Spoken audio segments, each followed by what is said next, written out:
Make sure to like the stream, guys. I'm just trying to set some stuff up right now, and we'll get started. We're gonna be reacting to the game news today. Um, I particularly am very, very interested on this topic because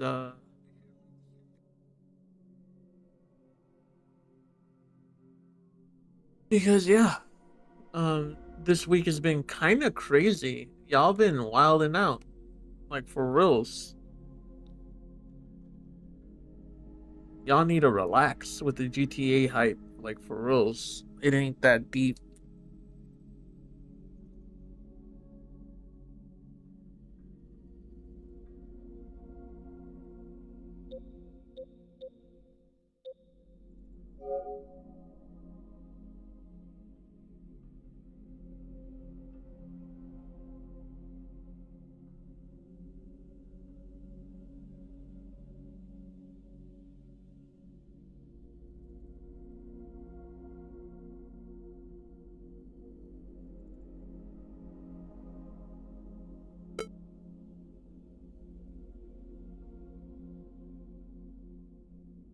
Also, we're gonna be playing Palworld, so that's fun.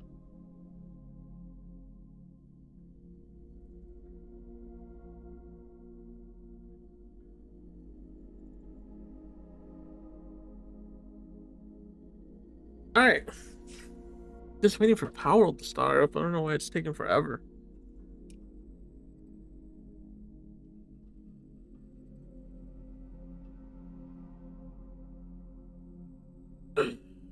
Tambu Chamaboop.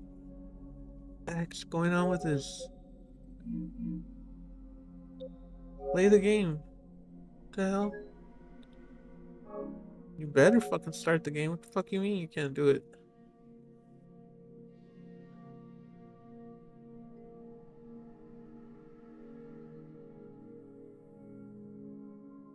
Why are the Pokemon down here? I hate this. Be up here.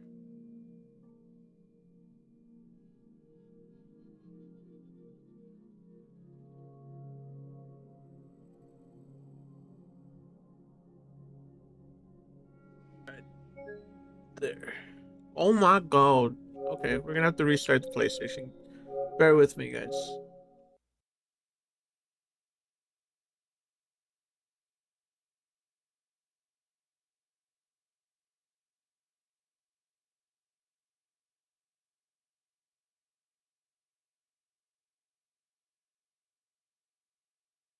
Wait, did I put it into rest mode? Oh my god. For reals, bro.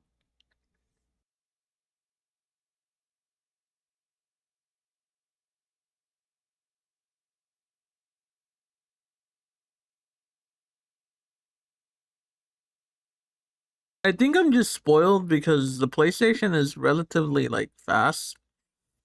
And the fact that I'm like, this thing doesn't shut down fast enough. Because I remember when it came out, the startup is ridiculous.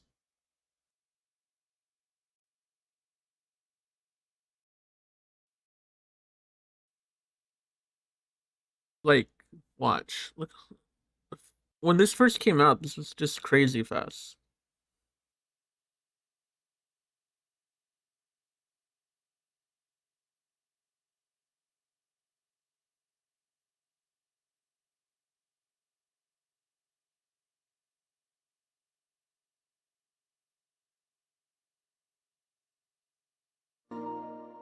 That's stupid fast. Okay. But for some reason, it's bugging out.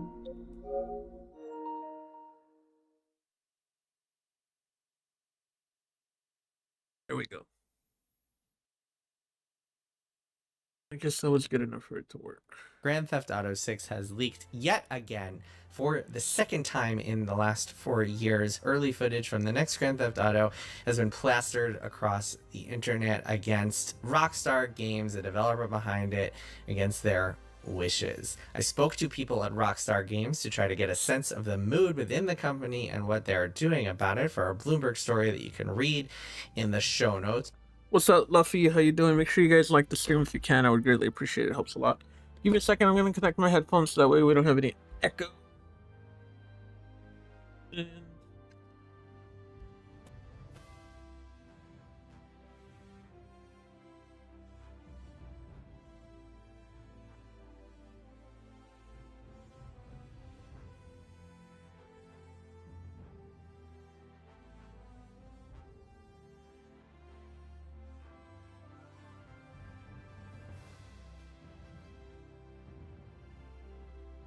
how am I? I'm doing good. I'm doing really, really good. I'm having a good day today. I'm a little groggy, but we'll get through it. With the power of friendship.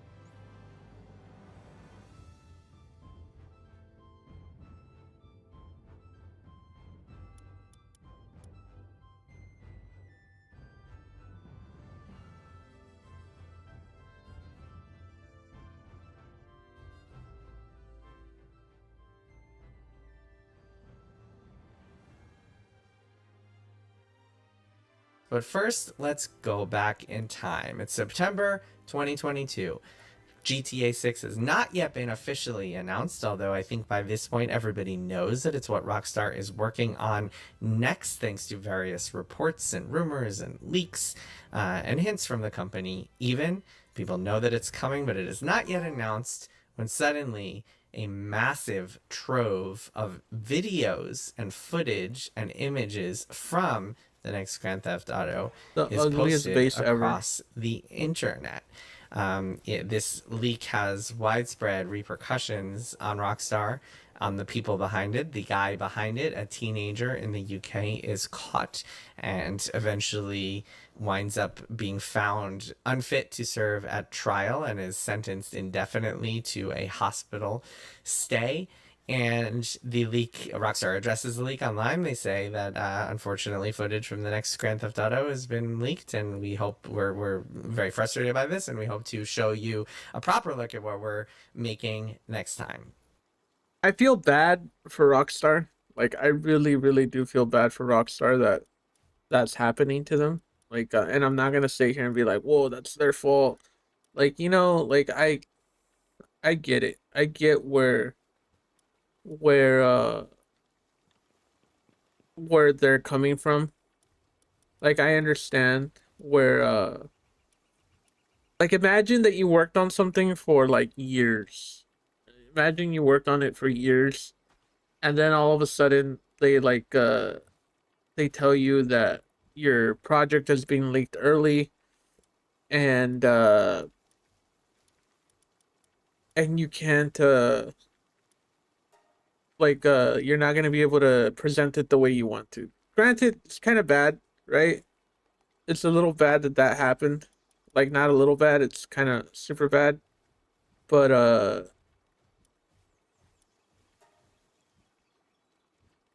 wait, why can't I get it?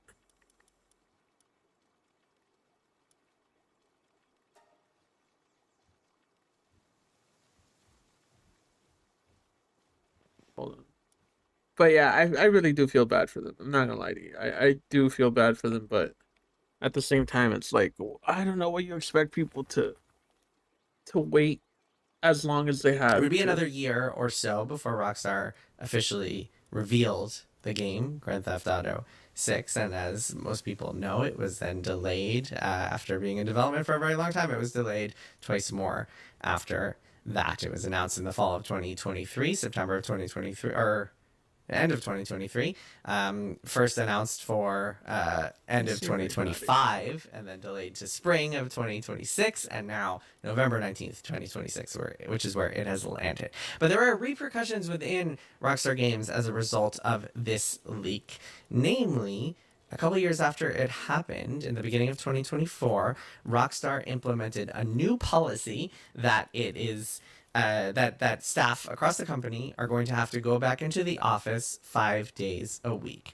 Oof. Which this was kind of a big change from That hybrid sucks policies that ass. they had been adopting previously, and it caused some grumbling. But there was another part of that that actually led to even more frustration for people at Rockstar Games, which is that not only did they have to go back in 5 days a week, they also, for the most part, could not access any work tools from home or from any sort of remote location. In order to access the various kind of communication devices and tools and servers and builds that you would need to actually work on the game, you needed to be in the office. And Rockstar said that was because of security. They wanted to prevent a leak like this from happening again. But from a practical point of view, that can be a little bit frustrating, because if you want to, say, take your kid to a midday doctor's appointment and then go home with them and finish the rest of your workday at home, that became impossible. You would have to take PTO. You would have to take an off day in order to do stuff like that, which, if you have a more flexible workplace, a lot of people are able to do.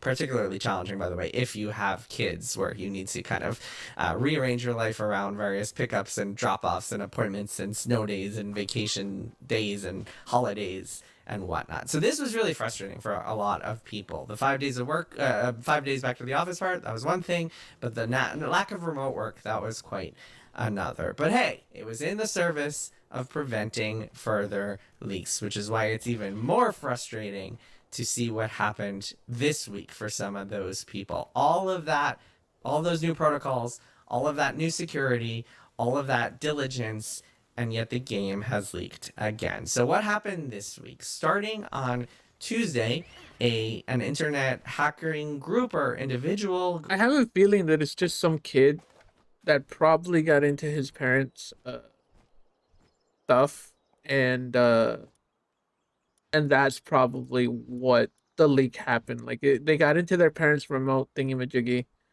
and and that's how he was able to get into the game and hack it. Is that he probably took it from his parent. Either that, or Rockstar's a bunch of fucking idiots, and they probably released the game. They probably, you know how they said earlier that it leaked. They probably were like, oh, "Don't do that anymore," and they didn't fix any of the security issues. Oh my god, that would be the lamest thing ever if they did that. Going by the name Cyber Leak has started posting videos. I believe there are 6 clips as of right now from a more recent build of GTA 6, because unlike the one that happened in 2022 when the game was in pretty early development, this is a much more recent build from, I don't know, the last year or so. I'm not sure exactly when it's from. There was footage of Jason Duval, the main character, playing basketball, driving around Miami, flying a propeller plane around Miami, which is pretty astonishing to look at, I've got to say. Shooting a gun, getting into a knife fight. We saw a little bit of the gameplay mechanics that they have. And for the most part, it looked like a Grand Theft Auto game. But what was different now is that this felt like real footage that is pretty close to, if not exactly, what will be playable in a couple of months. Fair to say it's not exact, because the game is still in development and is inevitably going to change in some way or another between now and November, even if it's just polish and bug fixing, but still pretty close. That is a big deal. That was very frustrating to Rockstar employees who were like, we did all of the security protocol for what? It was also frustrating to people who didn't get a proper reveal of their game. Undoubtedly frustrating for Netflix, because what was supposed to happen was that Rockstar was supposed to first reveal the gameplay in a big premiere that is going to be on Netflix next week on Also, August 27th, and show off serves the you right game for the first time. This undercut that quite a bit.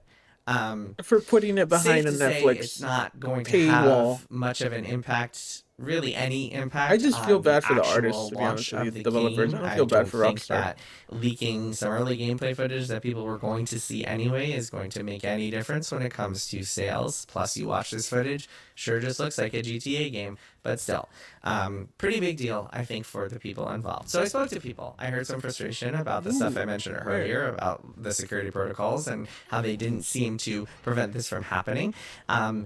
Rockstar, according to people I've spoken to, does not yet, as of the time I'm recording this video on Friday, August 21st in the afternoon, East Coast time, Rockstar does not know who the leaker is yet. They have not identified They the will. parties responsible, and they have not identified how this happens. I've heard there are some theories floating around about which office it might have happened in, where the security breach originated, but as of right now, they have not figured out the Okay. answer to that question. But they are putting, quote unquote, all hands on deck, according to a person familiar with the company's strategy, to try to figure out how it happened, who it was, and why it happened. I think it's pretty obvious that this is a financial play because all of the footage is kind of marred with these big CyberLeak logos that include a barcode and a meme coin advertisement that will inevitably lead to the party involved making some sort of crypto money.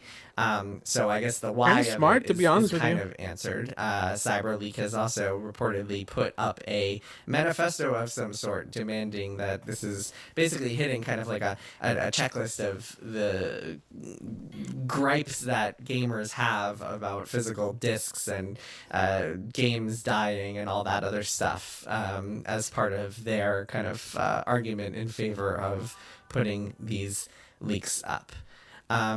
As for internally at the company, there have been some communications. One top executive sent out an email saying, hey, this really sucks.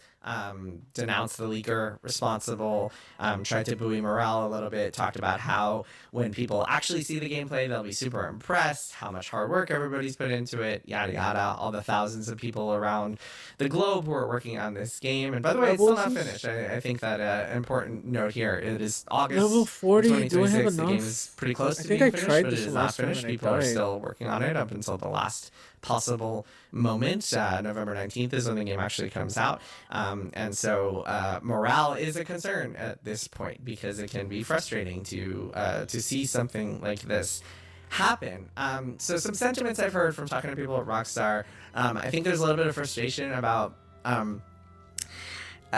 obviously having your work get shown in a kind of Has to be the snake in your own case. unofficial capacity sucks. But more than that, just having it be shown by somebody who is like not good at playing the game, and also it's just kind of got these big ugly stamps, watermarks, CyberLeak watermarks all over it. I think that can be frustrating for people who want their work to be shown in the best light possible. So that's one thing. I think it definitely could have been worse is a sentiment that I've heard. Frustration that this is happening again. Dude, Frustration Jesus. that Rockstar is Broke my a shield. constant target of this. It's interesting. There's kind of this paradoxical feeling that you have if you work at a place like Rockstar Games, where you kind of you have to that you're this target, and it feels so unfair when you're a target of something like this. But at the same time, you just have to kind of accept Why isn't he that you're going to be a attacking? target when you work on what will be the biggest game in the world when it comes out in a few months. And it's just kind of like the kind of the negative lining that comes with success, the other Oh, side of it's the coin, the locked. other kind of the gross warm side of the pillow. Why is it locked? To take to go in all sorts of metaphorical directions here, where like when you're at the top, you're gonna get fired at. You're gonna be the subject of stuff like this when you're working on one of the most high interest games. And Rockstar, there's a long history of people going after Rockstar in various capacities. The hot coffee story and the story of people discovering within the code base of Rockstar sexually explicit stuff that had a gigantic impact on the company and would affect it for many years after that came out back in the early 2000s. So this is a company with a history of just kind of being the subject of these sorts of breaches and hacks. People just kind of stealing discs from warehouses and trying to get leaked builds of the game online early, and so on and so forth. So that's certainly frustrating, I believe, for people there. There's, I think, people are just kind of like feeling exhausted. I mean, it was like it's a really bad time for something like this to happen, just as you're kind of heading in your final sprint and you want to see the game finished already. You want to get that work out there and get it out into the world. And yeah, at the very top of Rockstar, people are just kind of holding all sorts of meetings and doing everything they can to hunt down who is responsible for this leak, the quote unquote cyber leak. TBD if it'll happen. But I think, again, like I said before, it's safe to say that this is not going to have a financial impact on Rockstar or Take-Two. By the way, I saw some headlines about how like this leak caused Take-Two to lose billions of dollars, and it was some kind of gaming sites reporting on Take-Two's stock dropping a few percentage points as a result of this leak, which, first of all, I mean, with stock market volatility, you never know exactly why a stock is dropping. I guess it could have been because of the leak. Could have also been because the market was falling that day. Could have also been because of the war in Iran. It could have been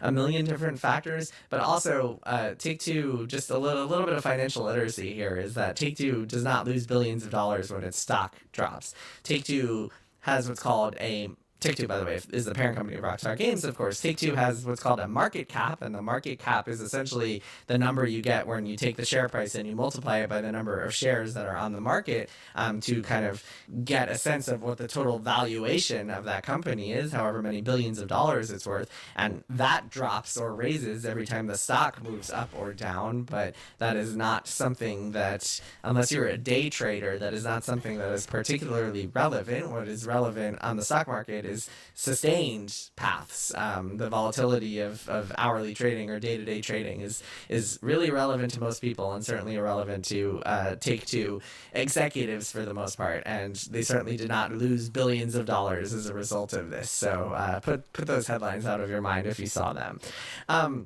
But anyway, yeah, this is not going to have a major impact on the financial success or critical success of the game. It's safe to say. We'll see what happens with Netflix's Yeah. premiere next week, Needless and to we'll say, also it's see what not. happens as I think it's Cyber gonna League make it more continues, popular. since they have not yet been caught or traced down. We'll see how much more gets released, what else they choose to do. It is still a lot of kind of. All right, that's enough. I got a little more in really fast. Okay, I want to see what he has to say about the live service thing, because Hello, One that's Take hilarious. Schreier here. I really like the term live service initiative, Sony's live service initiative, because it makes me think of the Avengers, except instead of Nick Fury going around and recruiting superheroes to team up and fight a great evil, it is Sony executives going around recruiting studios to burn through hundreds of millions of dollars in years of their lives. This That's morning, I so reported on freaking. Bloomberg.com that Guerrilla Games, the Amsterdam based studio responsible for franchises like Killzone That's so and rude, but Horizon, it's true. has rebooted Horizon Hunters Gathering, the online live service game that was released earlier this year. And their plan, their kind of tentative plan, is to scope it down, to move a bunch of people off of it, to remove the live service elements and turn it into more of a traditional co op game. They have until the end of the year to kind of figure this out, and and there will be milestones and reviews, and we'll see if it actually ever gets off the ground or if it is quietly canceled. This happened because of negative playtest feedback. The game had been getting playtests throughout this year. There was one, I believe, in February, another one in May, and in June they looked at the scores and they said this isn't working. We need to figure things out. And this week they had a big meeting where they talked about what is happening and reassigned some people, and are kind of scrambling as they figure out what happens next. And this is just the latest example of a PlayStation studio failing to come up with a live service game, in large part because PlayStation has spent the last few years trying to fit their single player focused studios into multiplayer games to very little success. So let's start from the beginning, and I'm going to tell you the story of PlayStation's failed live service initiative. We won't go way to the beginning, but let's go to the PS4 era, shall we? The PlayStation 4 comes out in 2013. It's fairly successful right out the gate, becomes one of the fastest selling consoles. I believe the fastest selling console, despite the kind of sentiment in the air that came from analysts and pundits around the time that consoles were dead because of mobile gaming. The PlayStation 4 came out and kind of proved everybody wrong. And then it really did quite well over the next 7 years while it was the prime console on the market leading into the PS5. And it did quite well because Sony had this really cool, big stable of high quality exclusive games, many of which were nominated for Game of the Year or other awards, all of which got high critical acclaim and also commercial success. And that list includes Horizon Zero Dawn, which came out in 2017, and includes the God of War kind of reboot, which came out in 2018. It's almost like, let's call that its own new franchise, God of War reboot franchise. There was Spider-Man, which also came out in 2018, did extraordinarily well. They were on a roll in Ghost of PlayStation Tsushima 4. came out in 2020, did very well. Anybody who tells you that the PS4 wasn't that good, I'm sorry, you're just straight up lying. That was probably some of the best games that we've ever gotten, but at the same time, it kind of signaled the end of the hardcore gamers like being the forefront. And it's sad, but it's true. Oh, he's gonna fuck him up in sleep. We saw Uncharted 4 around that time. The Last of Us was technically a PS3 game, is where that franchise launched, but I would say the PS4 era is really where it took off because that game came out in 2013, just a few months before the PS4, and so a lot of people wound up playing the PS4 version of it, and then of course the second game came out in 2020 towards the end of the PS4's lifespan. So we're talking about a generation that was just full of hits for Sony, and all of them were single player, narrative focused games. A lot of people made fun of some of the similarities, open world, sad dads, etc., but that is what they did. That is what did quite well for them. But something interesting happened, which is that Sony decided to pivot, and I think there are a bunch of reasons for this.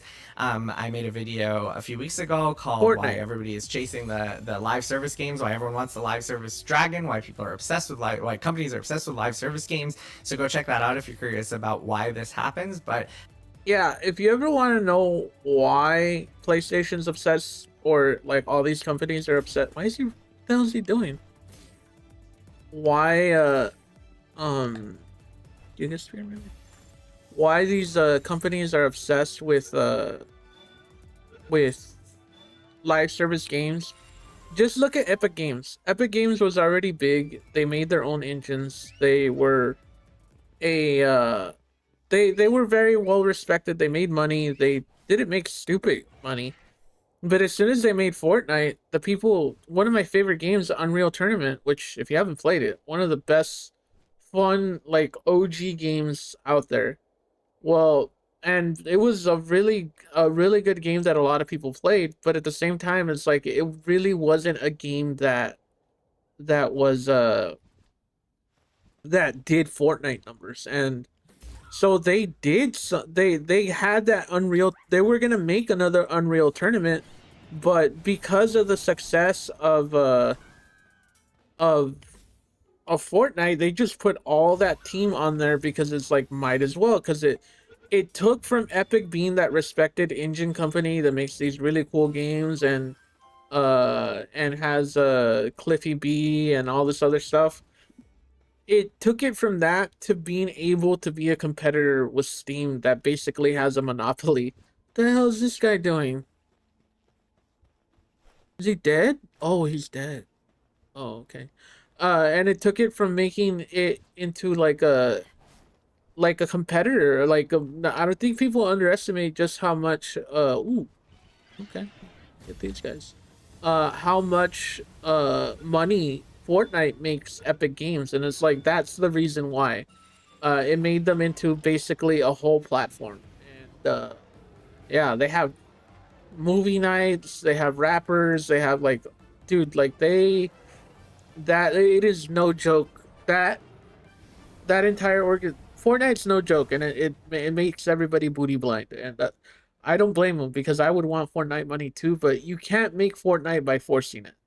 Fortnite was made by people who love making shooters like Unreal Tournament, and they moved over to Fortnite, and that's why it's successful. The people, the talent, and the passion is what makes the game successful. At a certain point, Sony decided, hey, we are going to double down on live service. What is live service? Live service is essentially a game, usually online, but doesn't necessarily have to be online. But essentially, it is a game that is designed for recurring revenue. In other words, you put out the game, whether it's free to play or sold as a box product and you buy it, you put out the game, and then it has some sort of recurring spend, some sort of monetization, some sort of microtransactions that are built in to get people to keep spending money on the game over time, over months, even years after it comes out. And this is they're designed in a way to support ongoing content, because the idea is we keep people playing and they will keep spending money on this thing. And there are all sorts of examples of live service games. There's the obvious big ones like the Fortnites and Robloxes of the world. Roblox is kind of a platform, so that's almost a different category. But let's say the Fortnites and, I don't know, the Minecrafts of the world. There's the kind of running online, almost MMO type live service games, Warcraft, Destiny. There's also games that are just kind of traditionally sold, but then have ongoing microtransactions like NBA 2K or even Helldivers too, which we'll get into in a sec. So Sony went around and said, hey, we want to do this. We want to have, the quote was, we want to have at least a dozen live service games shipping by, I believe they said it at the time, this was like 2020 or 2021, they said by 2025 or 2026, we want to have a dozen live service games out and running.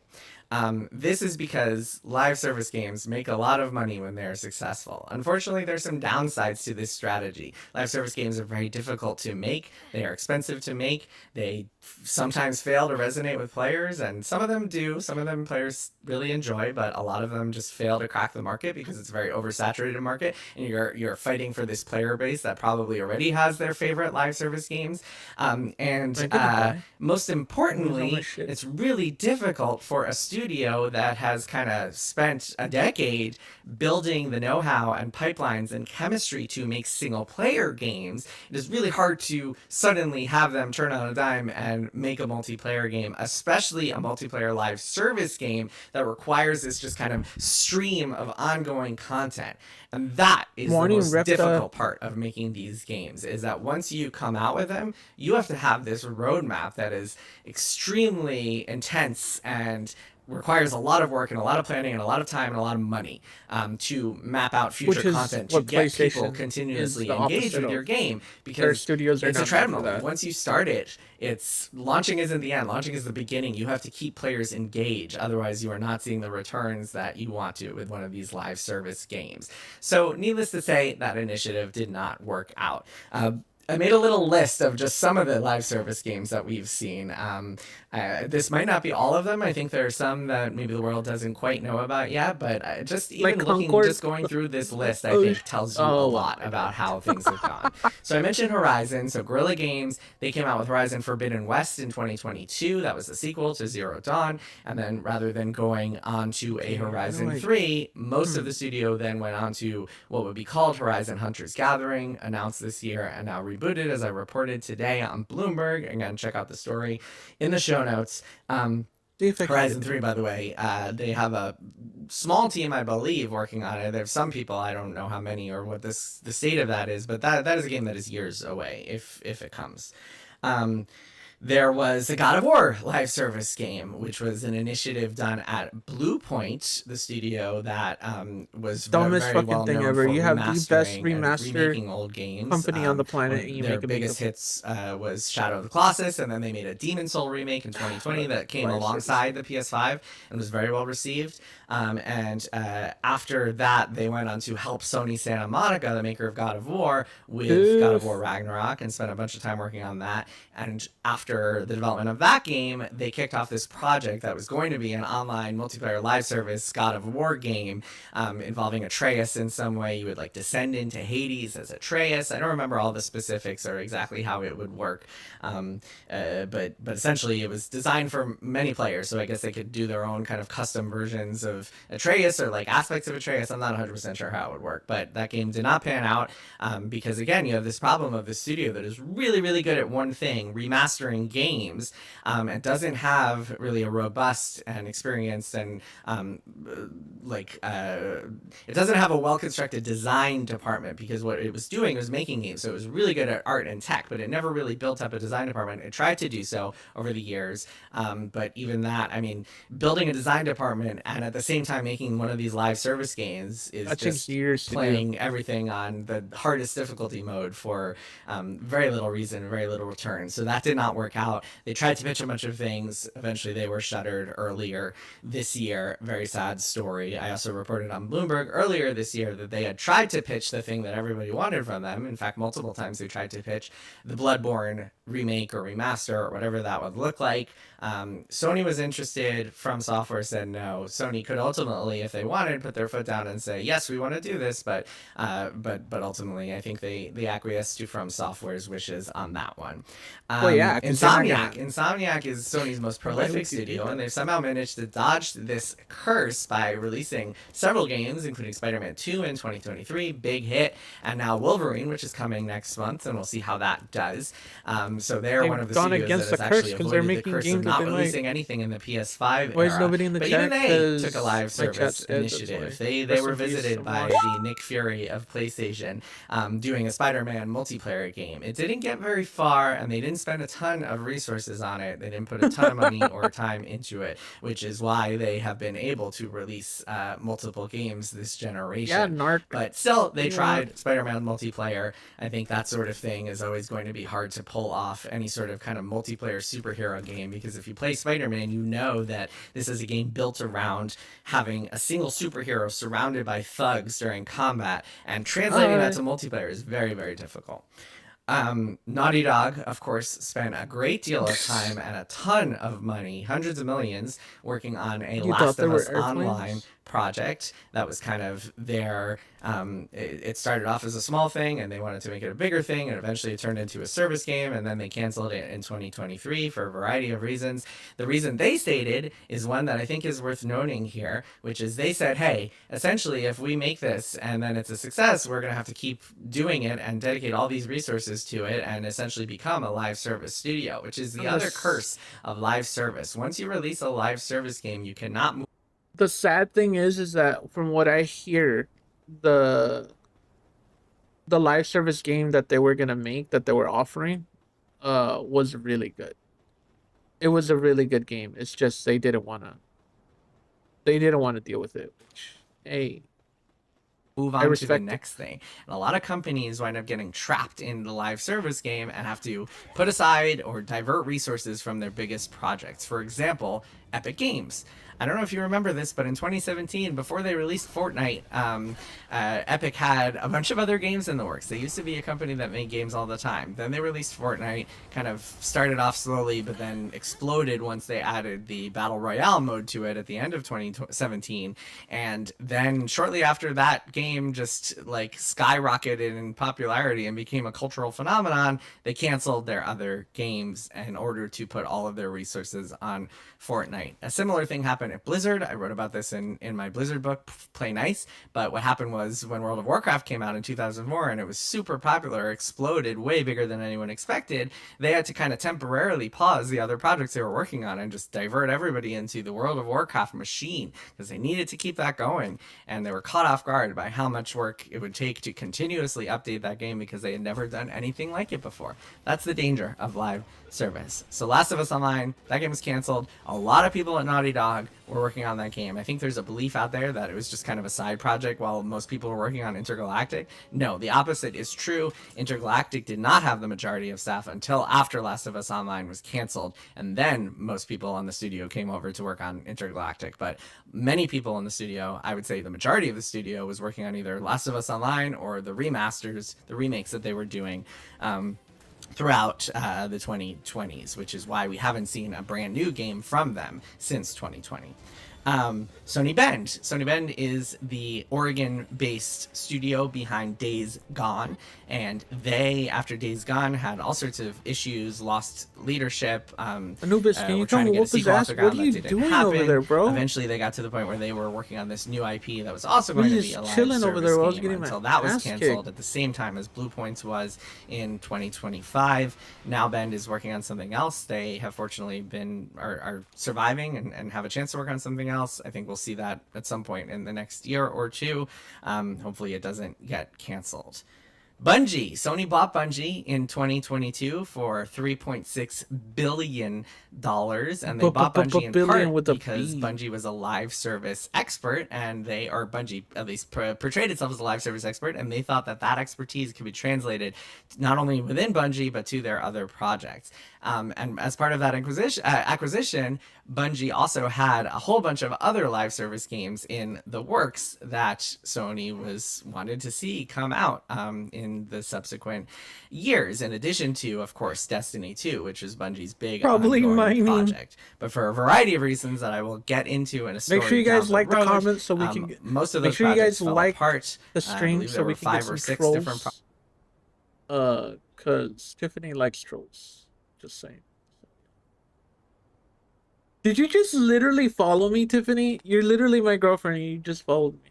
projects that were happening. Some of them did come out. Destiny Rising, the mobile game, came out. Was not quite what people hoped it would be. Marathon came out earlier this year to underwhelming sales, and to this day, the player count has just gone down and down, unfortunately for Bungie. So that was not quite the live service success that they had hoped. And of course, Destiny 2 itself was taken offline this year as Bungie laid off hundreds of staff alongside that. Not so offline, that acquisition did not pay off the way that Sony helped it would. They kind of. There's some others.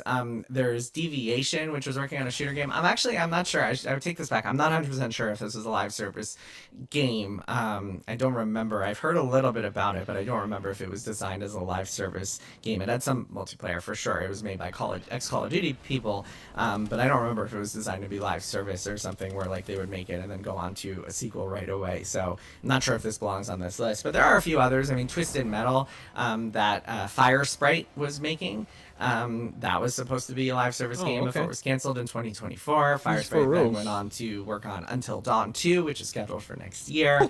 And then, of course, there are some games that came out. I mentioned Marathon, Concord. That's the big one, perhaps one of the biggest flops in video game history, from Firewalk Studios, which Sony not only bought, but put a whole lot of resources into, hoping it would be a big thing. That game launched to such low demand that they pulled it from stores a couple weeks after it came out, and has now become a symbol for all things wrong with live service games.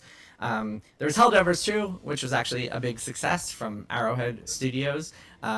Perhaps ironically, Helldivers 2 is the only game on this list that was made by a studio that is not part of PlayStation Studios, which maybe says a lot that their one big live service, their biggest live service hit, was not actually part of the Sony Interactive Entertainment umbrella, but just kind of published and funded by them. You could make your own judgment on that one. MLB The Show, if you count that, annual sports franchise, pretty successful live service in the sense that all these sports franchises are full of microtransactions and annualized, and they're just designed for ongoing, recurring. His name is Randomly Random. Maybe a couple others I'm forgetting. Feel free to comment if you think of any that I haven't listed here. Couple more still in the works, of course. Fair Games, with a $, which has actually changed names, so I expect it'll look a little different next time we see it. From Haven is a studio in Canada, in Montreal. It was founded by Jade Raymond, a longtime video game executive who actually left the studio last year. I'm gonna say this, and I say this respectfully, Jade, you are washed.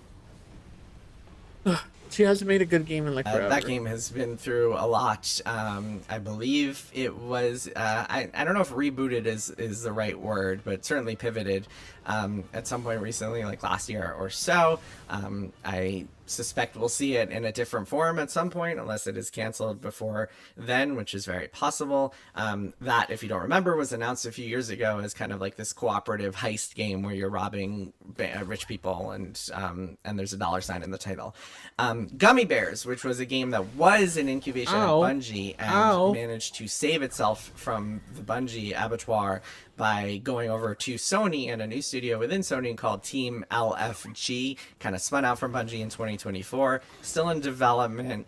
We'll see what happens with that one. That is a game that is, they describe it as a frog type game. Very curious to see what happens there. And yeah, man, I mean, it's hard to argue that this live service initiative has been a success for Sony. On the flip side, to play devil's advocate a little bit, what would have happened if all of these games, all of these studios went on to release single player games? Would they have found success? I think fans would have been happier, certainly, to see, say, a Horizon 3 or a new Naughty Dog game that came out a couple years ago rather than maybe next year. So I think fans would have appreciated that, but the expenses for these games, the budgets of these games have grown so high, have grown exponentially from the kind of $20 to $50 million range 15 years ago to the $200 to $500 million range today, that I don't know how much commercial success Sony could actually find from a lot of these. So it's hard to know how things would have turned out if they hadn't pursued this live service initiative. That said, I mean, this went about as poorly as it could have for Sony and PlayStation, and Horizon, today's news, is just yet another example of that in action. All right, folks, I will see you all next time.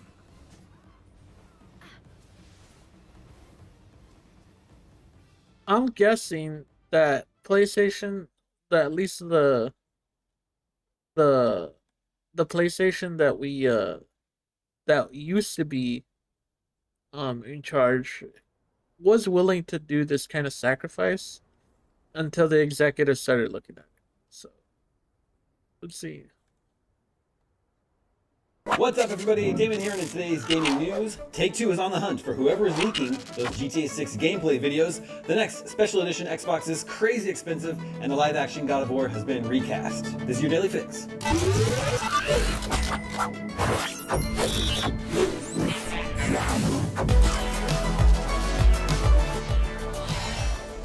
Take-Two has issued a subpoena in a federal court requesting information from both Microsoft and Discord as it hunts the leaker or leakers behind the recent spate of GTA 6 gameplay videos.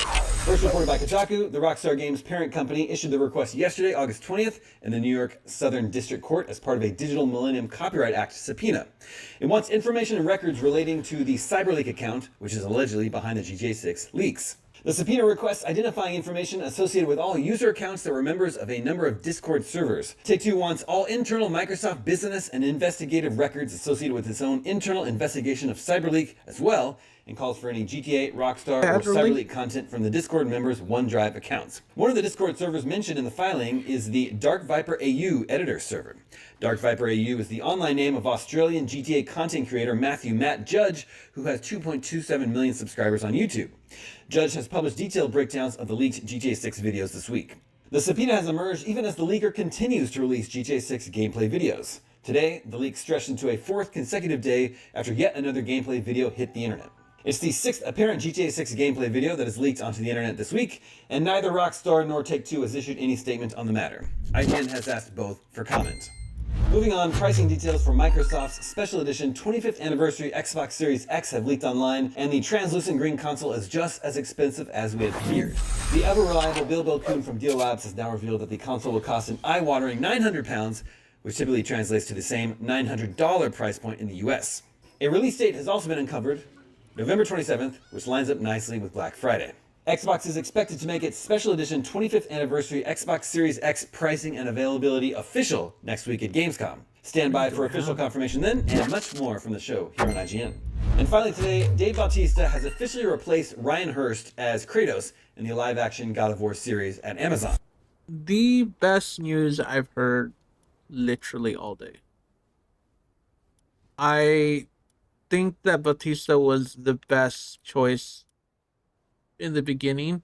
I'm not sure why they went with Ryan Hulse. Like, even though I don't think he's a bad actor, I just don't think they should have been that hasty. Um, because I think he already played Thor. Why wouldn't you just use Thor? Use him as Thor. Like, it's just stupid. Anyways, that's my TED talk. This news doesn't come as a huge surprise. Reports surfaced that Bautista was in talks to join the project earlier this month. Hurst was in the middle of filming a stunt for the series when he tore his bicep. The injury was severe, and his lengthy recovery timeline would have thrown a major wrench in production, prompting the studio to recast the role rather than wait for him to heal. It didn't take long for them to find their new Kratos, and fans of the series are already praising this casting choice, though many are noting that the actor, who famously dropped 75 pounds in late 2024, will likely need to bulk up to his Drax the Destroyer bod again. Prime Video's God of War series will reportedly restart production in October, with prep beginning this month. You're back, Tiffany. That's so And fitting. that's your Daily Fix for Friday, August 21st. Now that you're caught up on the news, watch this week's...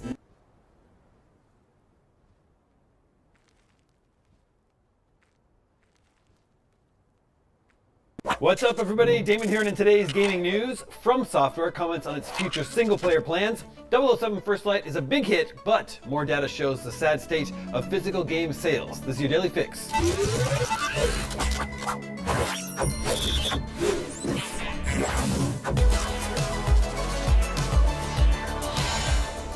Developer From Software is gearing up for the Dustbloods with a network test. Coming off its most recent game, Elden Ring Night Reign, which is a cooperative multiplayer experience, and now PvPvE with the Dustbloods, you might be wondering if the studio has another single-player game lined up. Rest assured, FromSoft isn't putting all its eggs into the multiplayer basket. As part of an interview we had with From Software president and the Dustbloods director, Hidetaka Miyazaki, we asked if doing back-to-back multiplayer games was indicative of the direction the team is going. He reassured us that From Software is not done making single-player games. He said, "We still have a heavy focus on single-player content as well. This is just something that happened to work out the way it did." It's funny because there was never really any big plan that these two games would both release next to each other. He concluded by telling us, "If anything, it's like the more you work on something multiplayer for a long time, it scratches that itch only to want to make something single-player again." Be sure to read IGN's full interview with Miyazaki, where he talks about partnering with Nintendo, future plans for the Dustbloods, and more. Moving on, James Bond video game blockbuster 007 First Light has sold 4 million copies in just 3 months. That's with the game's Nintendo Switch 2 launch still to come. Today, IO Interactive recommitted to updating First Light further with an array of post-launch updates, including a new Game Plus campaign option, a fresh mission starring Pirate King Bama, portrayed by Lenny Kravitz, plus additional tax sim challenges, weapons and cosmetics, as well as a photo mode. A sequel hasn't been announced yet, but seems inevitable. What else is IO working on? Well, last month, it was forced to scale back work on its under-wraps fantasy RPG, codenamed Project Dragon, which have been partly funded by cash from Xbox. Weird. Its own I've problems never we seen all that know about. Pokemon before. And speaking of video game sales, new data shows that physical software dollar sales plunged to an all-time July low of $85 million in the US. That's the worst total since tracking began in 1995. Circana's July video games report reveals that for the 2026 year-to-date period, sales of physical software for PlayStation hardware accounted for 32% of total US consumer spending on new physical games. Games made for Nintendo platforms made up 63% of year-to-date spending on new physical software. Xbox wasn't mentioned. The data comes hot on the heels of Sony's shock announcement that it will end the production of physical discs for PlayStation games in 2028.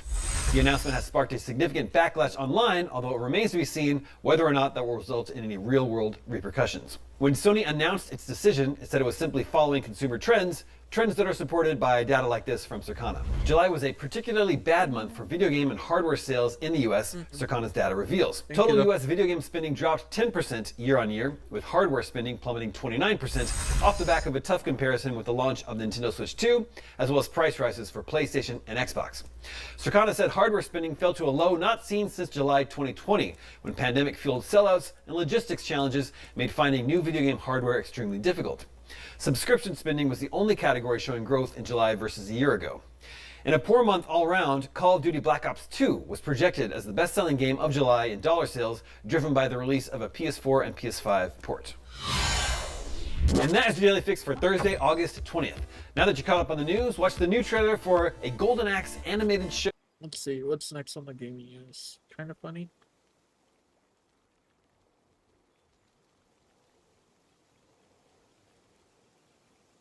Games plus free shipping with code kinda funny at or order. I this said is an order. I said 1,000 miles, Yeah. then I said White Houses, then I said Ordinary Day. Okay. But what's number 4 though?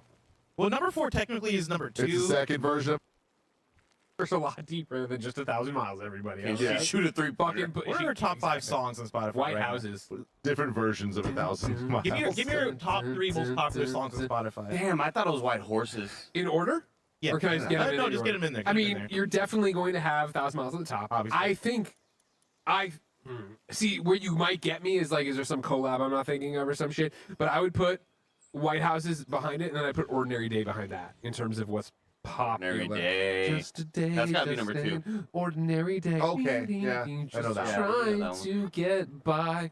Shout out to Vanessa Now, Carlson. of But course, bigger shout out to Andy I Cortez. ripped these songs off LimeWire when I was in Mizzou, and I Oh can't wait to interview her goodness one day. gracious. She changed a lyric from from the Ordinary Day demo to what the Ordinary Day was, and I want to. Yeah, it happens. I had to confirm Greg's guesses, and he was right. Thank you. Shout out to Stacey Orico. From We're doing what's our going on. Gamescom 2026 predictions. Each one of us has brought 3 predictions to the table for this Gamescom. What will be there at opening night live? What will Joker's Jeff just Keighley chill. have to show at the first ever sold out Gamescom? Everybody Big has deal. a cute little Big honk. Pokemon. First one? First one ever sell out. Repta has some Whatever. weird I ass would've just looking assumed they all Pokemon, sell but out, I I'll don't take it. I would have too. Apparently not. Because there's a lot of people there, Andy. We know that. But not only are they sold out, there's more publishers and developers and kiosks and stages and It's things. the happening return. We're at coming this back. Gamescom. Yeah. This seems like there's a lot going on. How many stands are university people trying to get you to learn AI? Oh man. Like, there's got to be There's like gonna be a lot. recruiters. You know what I Have mean? you walked into GDC? Like gone to the actual? No, Because let me tell you, they're there. it's 80% like They're that. there. Yeah, Trying to sell you AI. Yeah. Andy, how many E3s did you do? one. One. Okay. Which one was it? Was it 2019? 2018, I believe. 18? Okay. The Cyberpunk one. Yeah, okay. Oh, that's right. That's right. Yeah. Because, like, those type of things, they're on the outskirts. E3 did it right. Yeah, You how know do what I mean? build Like, this you with go the in, it was like, assembly line You see all the number big ones, and they two? handle that Unlock bullshit. it. You don't have to trench through it. Yeah, Hall or GDC, whatever. that's all it is. Yeah. GDC walk in and I was like, "This is an AI convention." why is it- I thought I was here for video games. Yeah, much. It's always been that way. No, I remember my first GDC was like that. GDC 2007, I went there and there was a thing of scan your face, and we put. Oh, it in this is game, the and this little cut Fierce. down on everything, and it didn't fucking cut. It didn't fucking do shit. We're going to take our turns doing a little back and forth. Can we Make start at our the top real quick, predictions. though? Yeah, go for it. Getting the predictions together for this made me so unhyped for the show. I'm like, Gamescom, oh though, man, right? I know.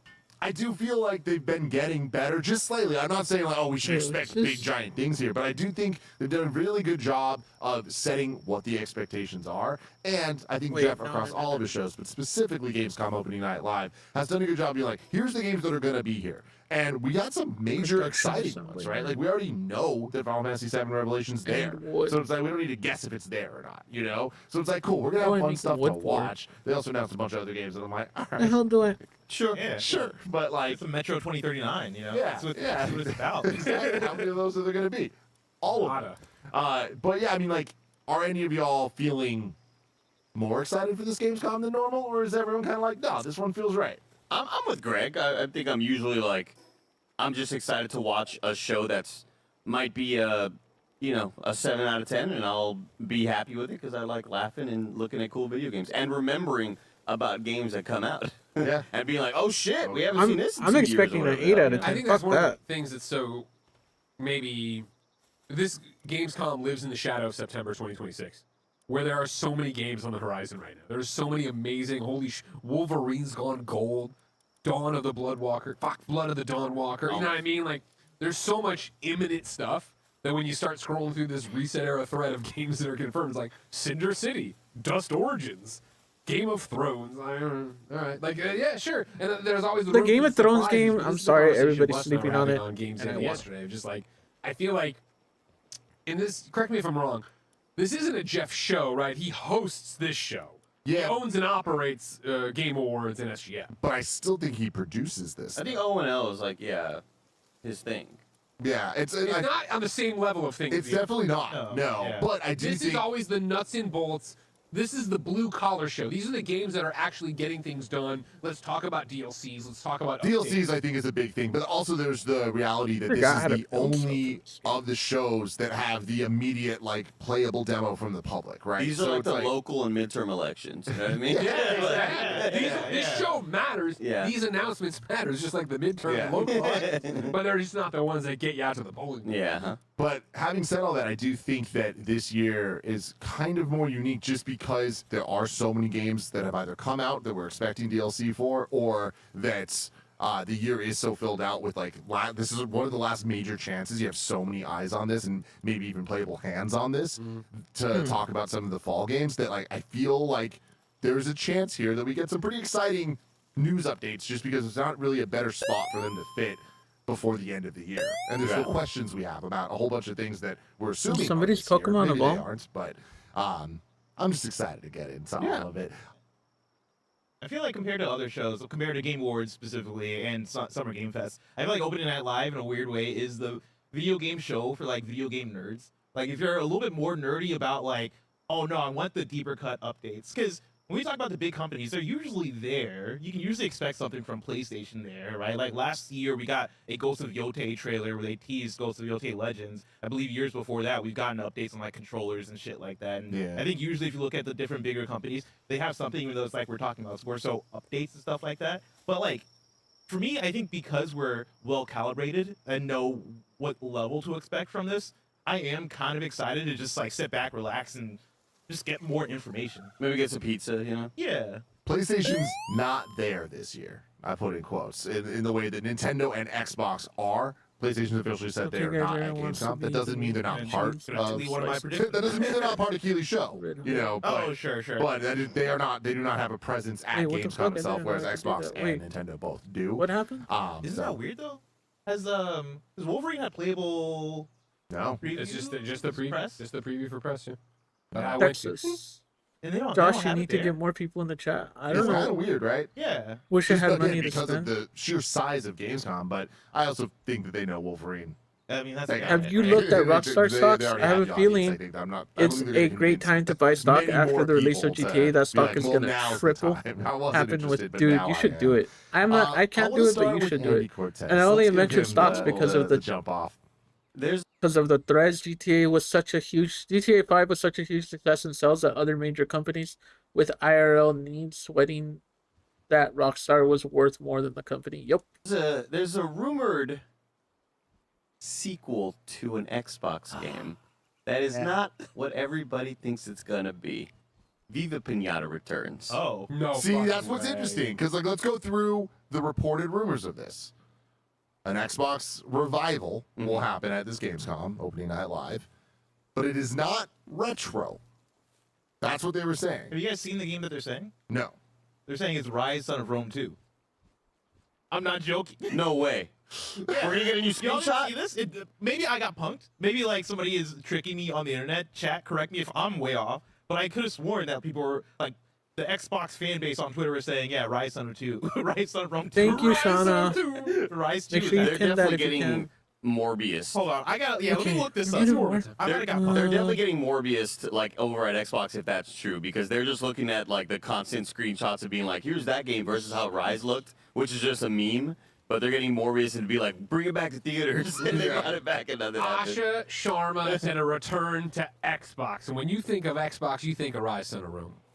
Disregard everything I'm saying. I can't Okay, find but it. like I did see that they were saying that it wasn't retro, and that's I think more so talking about it's not Banjo. Yeah. Right. But at this point, Viva Pinata to me kind of screams more retro. I'm expecting something a little newer than that. I think that they look at the success that a lot of random, cozy, building type games can garner. Whether it's even, Palworld is a different beast unto its own, right? There's the Pokemon aspect and collecting and all that shit. But I think that they look at forgot that where I market put all and, my say, shit. and Damn. see all of the hits that happen in the indie space and say, we can do this. We have an IP that people remember and know about that name. Let's bring that back. Let's get back into this cozy space. You're creating your little whatever the fuck farm. Are you making farms in that game? I don't remember. In Viva Pinata? Yeah, I never played it. I just Yeah, I always see the cover. You're bringing people the bugs and the You're pinatas collecting and the finding your creatures together. pinatas. Yeah. I got see the that. actual words here Okay. from Nate the Hate, who so far been kind of crushing it this year with the predictions. I think you have to. Oh, And okay, again, I will some right things now. might change, like the April 1st Star Fox ended up being early May or whatever, but like it was there and it was real, and Ocarina and all that. Is it a sequel to something recent, or is it an old IP being revived? And he says the former. So something recent is what they're talking about. And then I think it's up here. it's not so much the game series that has my interest peaked, though I love the series, but the developer involved. I'm really curious to see how they approach this IP. So that's interesting. Curious to see how they approach the IP. Viva Pinata. Coalition. could have a sense there. So I got Andy's prediction locked as Viva Pinata coming back. Does anyone else want to make a prediction counter to that, or just a discussion? Do you have any do I thoughts on what this have might more be? technology? I'll throw out a Killer Instinct. I feel like that'd be a really fun one to bring back. Has it left? Killer Instinct? 100%, yeah. Yeah? I think I mean, I it's feel been like, gone. when was the last update for that, though? I feel like it hasn't been gone that It long. must have been years at this point. I never played Killer Instinct. I would How have. come I This could can't be the remember? pandemic effect, Tim, where Yeah, like I mean, I know swear the it's last been update gone. was 2 I years know it's been ago, gone for years. but it was like 7 or 6 Yeah. years ago. Yeah, like I'm sure it must have been like 6 years or something. Again, correct me if I'm wrong about that. Oh, I need technology points. But, All right, like, we gotta I go think it's kill an IP guys. that is generally liked. I know Killer Instinct has a fan base. Maybe it's not the biggest fan base in the world, but it's a passionate fan base. You know, we always say like there's never been a better time to bring back. I feel like that's not the case here. I genuinely hope it's not Killer. Like, there's been better times to bring back Killer Instinct. That would be worst case scenario for me, not only from an excitement perspective, but like here's another fighting game that's going to go out there and It's just not gonna work. I mean, yeah, here in the shadow now of the death of 2XKO, right? I mean, I know you can't plan that, but it's just like Invincible What having do? layoffs and like it Yeah, but scares me. I don't think that's the Wait a fighting minute, hold game like fighting game industry's fault. I think these are just not great games. Like 2XKO, I just don't think hit like that. Yeah. And Invincible Versus, I think is a weird thing, right? Coming from a new studio. Even when I played Invincible Versus, I was like, this seems cool. It seems fine, but if you're gonna put out a fighting game, you gotta put out a really good fighting game. Is really what it comes down to. But also what Tim mentioned with Nate the Hate saying, I think I'm on the I'd wrong. be excited to fucking- see how this dev will tackle that. I'm like, I don't want a weird brand new dev tackling a Oh, fighting wow, game. Like, even that the seems streamer like doesn't that's know, yeah. Yep. unless it was for NetherRealm was tackling Killer Instinct. Oh, sure, You know yeah. what I mean? But, I'm just yeah, saying. yeah. See, for me, I don't want to get my hopes up, but I'm Tim, so I got it. And this to me could be a double whammy of excitement. Scalebound? Are you some gonna go ways. Scalebound? No, because I'm talking about for me. Okay. I've been heartbroken the last couple years because I don't think we're ever going to see another Ori again. Another what? Ori. Oh, okay. And the reason of that Really make it hard, is, yeah. you know, No rest for the wicked. controversies of the team, leadership, and all that stuff, right? So I'm like, ugh, bad taste in my mouth. There you go. I give Ori pinned to it. another team, That's a good call. maximum Tim win. That's a pretty, Maximum That's a Tim really win. good call. One I'll throw out there that I'm like, we need to get this at some point is Wolfenstein 3. You know what I mean? What is Machine Games working on? Is it finally Wolfenstein 3 time for them, or are they working on an Indiana Jones thing or like another thing? Yeah. You give Wolfenstein to another developer to do. Yeah. Damn, I want Wolfenstein so Dude, bad. Wolfenstein 3 would be so sick. I want a new Wolfenstein. Stream elements as well. Come Maybe it's on. Rise 2. Shit. You imagine. I don't know what Twitter account got me, but they got me good. I Rise believed 2, it. get up. All right. Rise to a higher Let's level. go Looking find at some chat here, we got a couple people. things. Deathloop 2. No.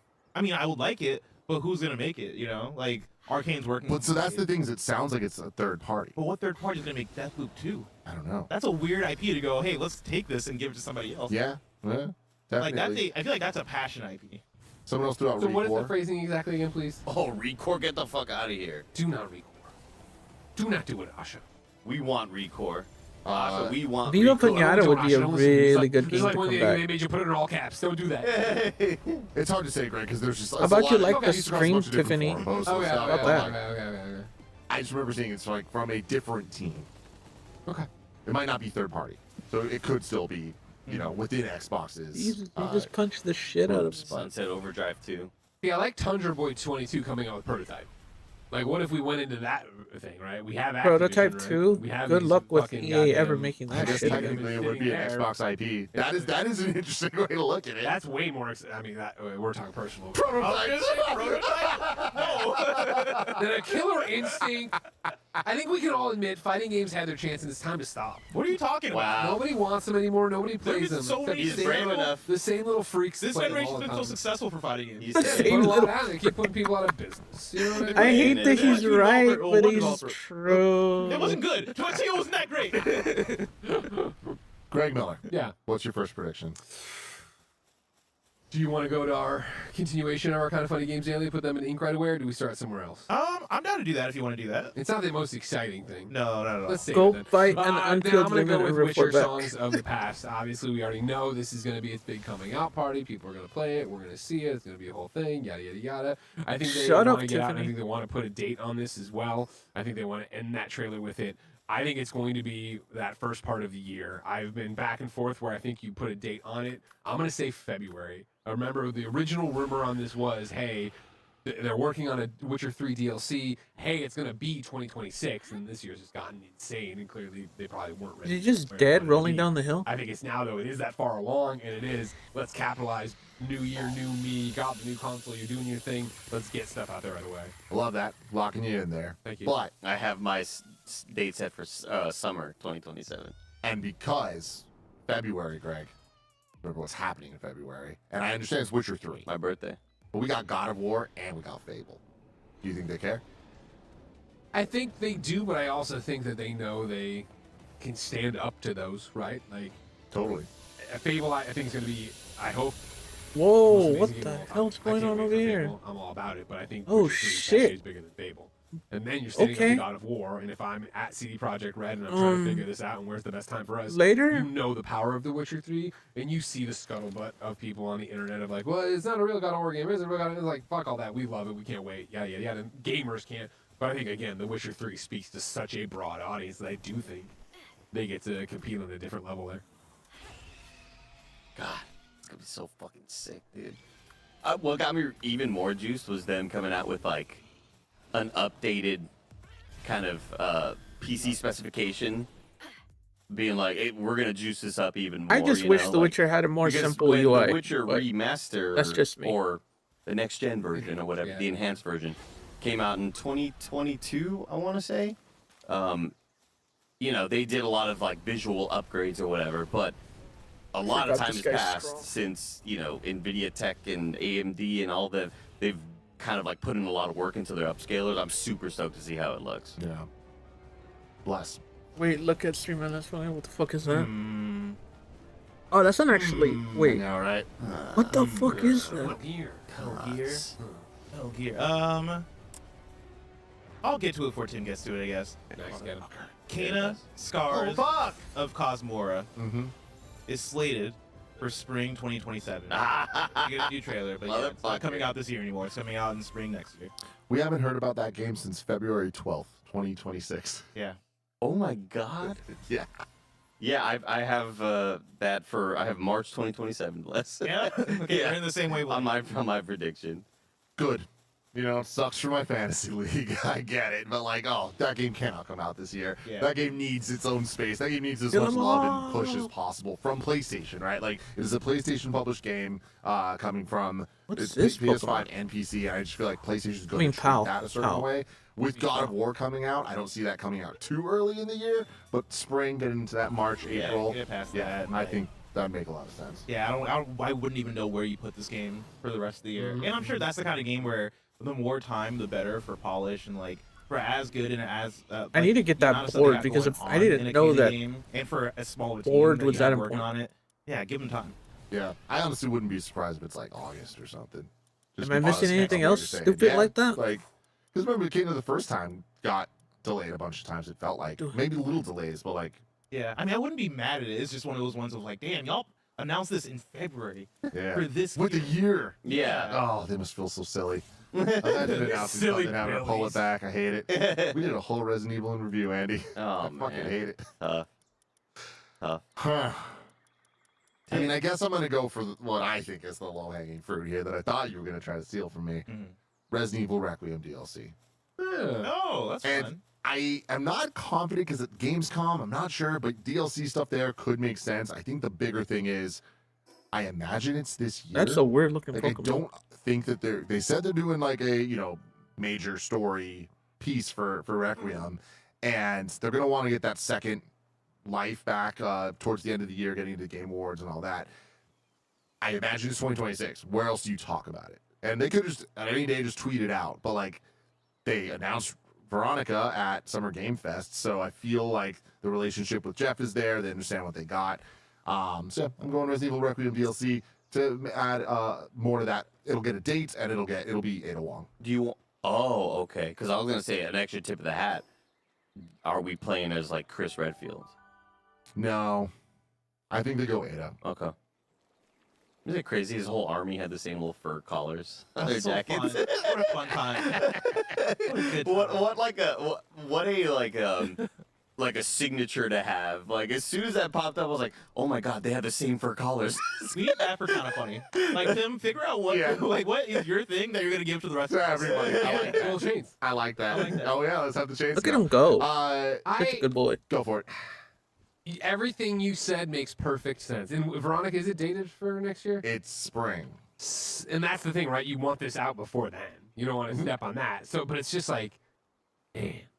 By the way, your I phone feel like got you're sending notification. that I heard DLC the to notification die through the anytime screen. soon. Maybe in Text me to October see if for Yoshi the comes Halloween out. Scaries and a quieter month, and it is before GTA. The thing about the setting it out to die, I don't think. Okay, I now don't know if you're Resident a Evil can weird. be sent out to die. No, Like, you've it stayed a already weird died. Well, back to life. can be. Pokemon. But that's the thing. The DLC, I don't think it has a chance to really live Yeah, that's the in that thing. way. Yeah. I think it being sent out to die. Like, it's the people that are going to want to play it are going to play it. I don't think it's going to win people over otherwise, right? yeah. So I feel like I think it is being developed as a way to remind people how good 9 is, right? Yeah. And like to make them love it even more, and to just get more sales. Like they treat their DLC like Game of the Year editions, or like all of that. So I'm not saying You think it's they'll all sell like just. a bundle or something like that? Like Oh, I'm sure it's Capcom, really right? cool Yeah. sale on it or whatever? Totally. So I think that it is put out as a way to get even more RE9 sales, and that game's doing spectacularly. So I think that this is more a marketing beat than it is a play to like get as many people as possible playing Yeah. the DLC. I think love they want playing. people playing 9. I love playing all like the main Resident Evil games. I don't think I've ever played a Resident Evil DLC, and that's because they always sneak out at the worst times. I feel like it's kind of tradition for them to be like, yeah, just put it out because to your point, yeah, the sickos are gonna play it. The people that are super into it are gonna play it, but I don't think they have like the idea. I don't think of, so. oh, yeah, Did we you want hear this it? to hit Because I didn't hear that same anything. number. We want the attachment rate to be like that high. Yeah. Oh for wait, this these are for DLC for the X. actual game.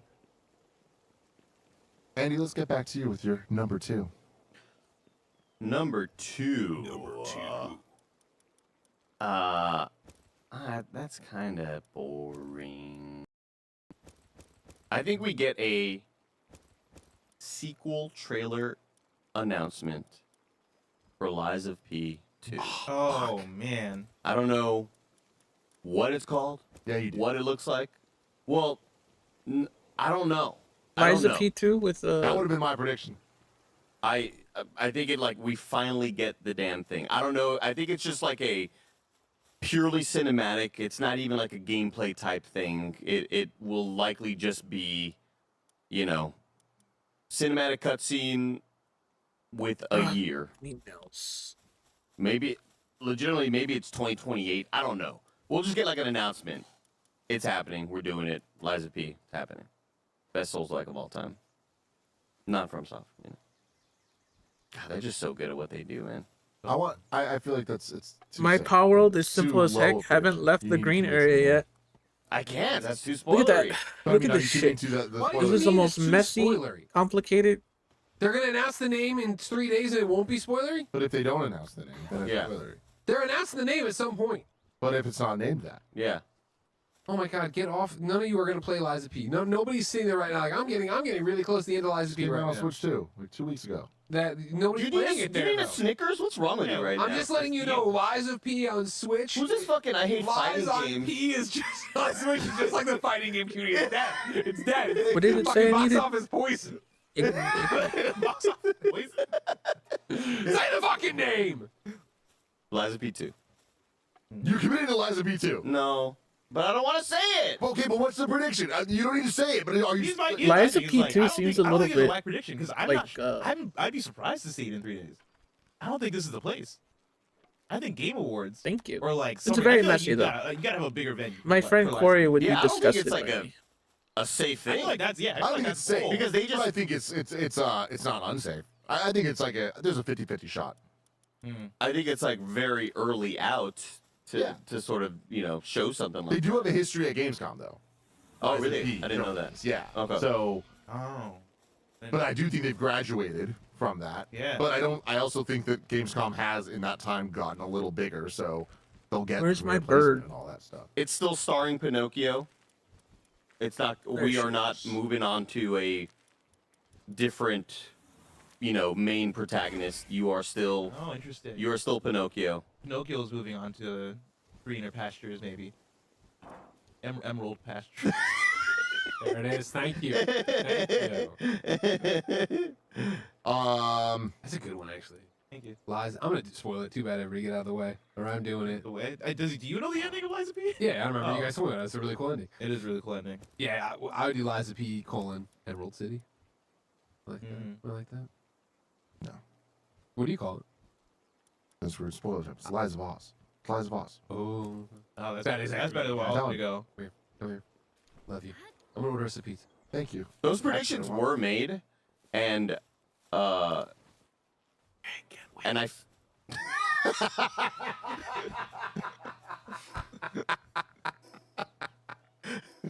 What am I carrying? Those predictions were made a while back, and I think Tim might be closer. I don't think it's like a location thing. You know what I mean? Like I Liza don't, Voss is a dope name. I'm telling you, dude. Yeah, I don't know- There's I don't- marketing there. I don't know if we add the subtitle. Everyone that feels wants too- Wicked. That feels too DLC, maybe. Look to the western skies. I haven't seen the movies, but I went and saw a lot. Broadway head, of Yeah. course. Before we continue talking about Wait, the it's rest not of our that. What predictions, is it? we're going to move on to some ads. This episode's brought to you by Aura Frames. No lie, Aura Frames are undeniably the best gift I have ever given, and I'm going to be sad when I run out of people to give it to because I'll never give a gift this great again. Families, friends, partners, everyone loves being able to have elegant frames showing Okay, off their what do loved I ones have that's and weighing favorite down? memories. Especially now that I have my beautiful baby girl, it has never been more fun to be able to order the frame online, preload it with photos and videos using the Aura app, so it's ready Okay, to get that's- right out of that's the what it box. Aura frames enhance daily life without overwhelming it. The frame will quietly blend into your home, surfacing meaningful memories in a way that feels ambient and additive. There's unlimited storage, so you can add as many photos Oh, and that videos too. as you can find. You just download the Aura app, Please and take connect that. to Wi-Fi Thank with you. no hidden fees. Named #1 by Wirecutter, you can save now by visiting auraframes.com for a limited time. Listeners One can thing get I love $35 off to select think frames, about plus at some free point, shipping Josh, with the was code perfectly Kinda cooked. Funny. That's auraframes.com, promo code Kinda Funny. Support the show by mentioning us My at base is checkout. unique. Terms and It's conditions unattackable apply. totally by Long accident. live the king! Did you put it Long on a live mountain? Is Portillo that the like- Wiener Dog. We partnered with the That's good people literally over what at I did. I Makeshift put mine for on a this mountain adorable by King accident Porty in the beginning to of the honor game, my and late it's really great hard pup, for people to but we attack. can't do it without your pre-order. Adorned in his signature blue bow tie and coffee sleeve crown, now you too can have your own personal Porty to sit with you through long gaming sessions, keep you company at your desk, or cuddle with on those cold, cold nights. I miss my little guy every single day, and I can't wait to share this with my son Ben and you, the Kinda Funny best friends. But King Porty only gets made if 200 of you pre-order. That's how makeshift campaigns work. So please, please, pre-order now at kindafunny.com/Porty. to Either get that or your I'm just talking special to loud guy. Tiff, and that's why she's talking loud. kindafunny.com/Porty, Porty. I need 200 of you to believe. Product assembly line. What is kindafunny.com/Porty. this? Greggy, Yeah. hit me with #2. Now let's bring in the Games Daily stuff where me and Bless can piggyback off each other. Okay, we I think can tomorrow destroy we see IO this. Interactive How do come I out, destroy this? Celebrate 007's success, the 4 million units moved. And I think they announce, or Jeff announces, or whatever the little thing is, tax sim stuff. Hey, here we go. Disassemble Here's that. our little missions that you can This. go do. available now. Available now. I think you'll get at least one on opening night live, yeah, or tomorrow, whatever. You know what I mean? The next 24 hours, and then a preview of other ones that are coming, like kind of a sizzle reel of that. What was the Lenny Kravitz thing they announced? Now you go to Bless. That's my thing. Is I think we'll see more info about the story DLC. So it is like Bavma is the name of his character. I built the exact DLC same focus one on him. I twice. forget if they even named Nice, the Josh. DLC. Good job. If they did, let me know. But I think we get stuff for that. In fact, I think we get a release date. I think they say it's in October. And then I think we possibly get more tax sim stuff. It'll be interesting if it's both of us together. Yeah. Because I'm not disqualifying. It was more, we had the whole what? cart horse conversation. Yeah. Less of I'm like, confused. is it you get the DLC first and then more tax stuff, or is it you're going to get tax sim and then get DLC down the line? I don't see a world that they're not together. Like, because the fact that they announced this. But I think we were Kravitz talking about thing- release order for the record. Hold on. Oh, okay. Because I was saying we're going to get more tax sim, and he was Technology saying I is think we're going to confusing get me DLC. because I I think we get unlocked DLC this. first. Okay. Yeah, I think we're going to get more tax sim before we get the DLC stuff, which I could see. I could easily see. Oh, being I there need this tomorrow, and I would first. see that So being we on gotta What level go kill of more. tax sim Are you thinking though? Because like I have here, Yeah. I think eventually we get attacks and stuff. Like I could see them even teasing a tax mission and being like it's based off an IP, in the way that they did that for Hitman all the time. See, I don't think based off an IP, I could see them Diabolical, chasing their but necessary. similarly elusive target stuff Thank and you. announcing, hey, there is a mission with Thank you. some Yeah. Mila Jovovich kind of like, you know what I Thank mean, level you. of there's a new star in it. But then I guess it's kind of stepping on the Lenny Kravitz thing. So actually, I take that away. No, Yeah. Tax Sim is going to be more basic. The- Here's the- new the missions lightest- to do in the world you're already doing. Lightest spoilers, so if you don't want first light stuff, I really save don't it give for, a like, fuck. By the way, it's called That's Lies of Bob. Not being unreasonably The loud. next That's true. 30 seconds. No, that's Lies of P joke. Yeah, they're See, fine. I got it. The next 30 seconds. We didn't get the tax sim car stuff, right? The Valhalla. Didn't they come out? I thought we not. Did They it come announced out? it. I could have sworn I heard people talking about it. Maybe I'm thinking of just the trailer. Because I just remember on the menu that shit pops up. Yeah. We must have gotten. I can't imagine that coming out and me not playing it. I never booted up the tag. Valhalla Protocol is the thing. First line. Valhalla Protocol.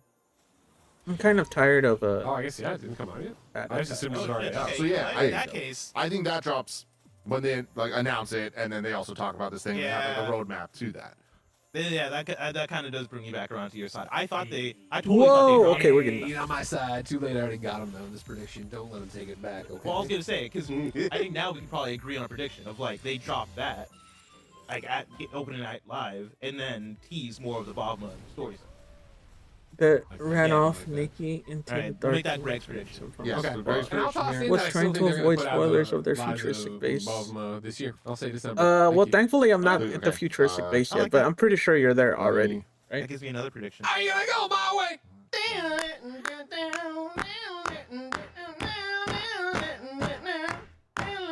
Okay. Bless. Yes. Number 2. Oh man. Oh, where do I go? 2 from Blessing Jr. Oh my god. Oh my god. Where do you want me to Fucking do it. Unleash that, you psychopath. Stranger Than Heaven is getting another trailer, Oh no. and guess what? Tupac isn't the only other special. Oh, I thought you were going to say they took him out. Probably. You have to name him though. You probably heard us Dr. arguing last Dre. night too. Is it? Whoa. Stranger What? Than Heaven. Whoa. was I gonna That's say? right. Snoop Gonna say Dogg and something. Dr. Dre. Snoop Dogg uses Kiss some my connections. ass. He got Dre in the game. Stranger Dre Than loves being in Heaven games, who's in GTA Online. You needs to be- Yeah. Okay. I hope that game's really good, But Dr. Dre is like even less of a main role. and I He's want to there see for more of it really bad. Mm-hmm. Well, you see part of it.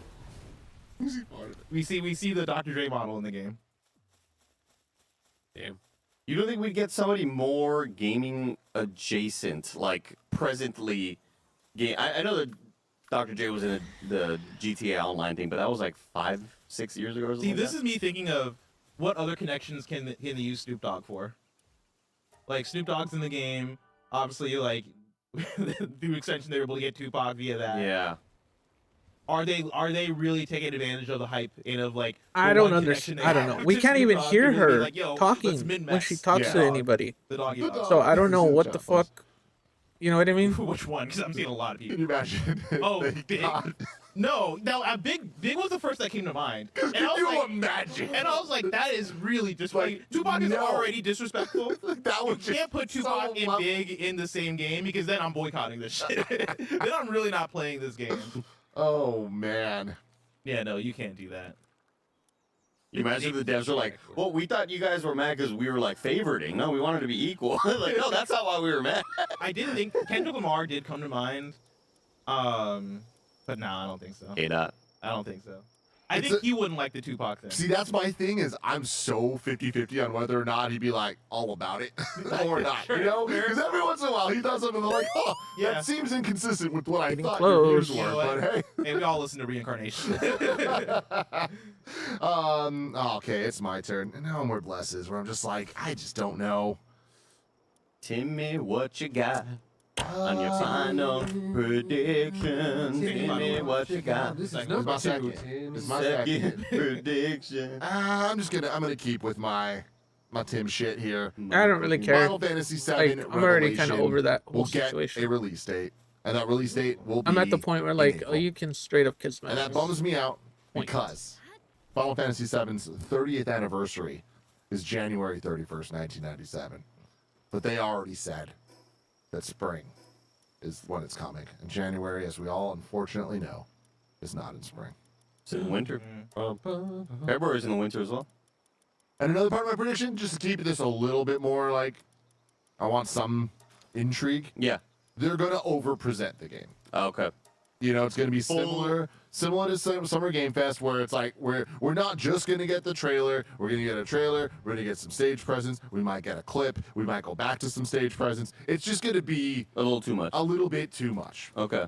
So we're going to leave that kind of like, I wish they just stuck with either this or that. Yeah, and it's like we're going to love everything we see. We get a Chadley appearance? No Chadley. Okay. No Chadley, I don't think. Not brave enough, huh?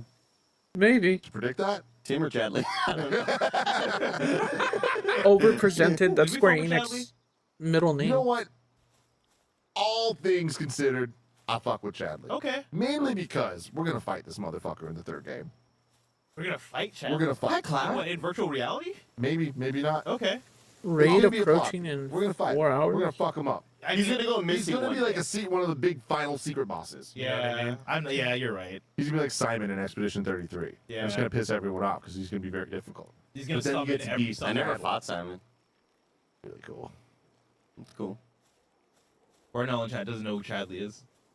And I like that he doesn't Don't know. worry about it then. Andy, final prediction. Okay. Final prediction.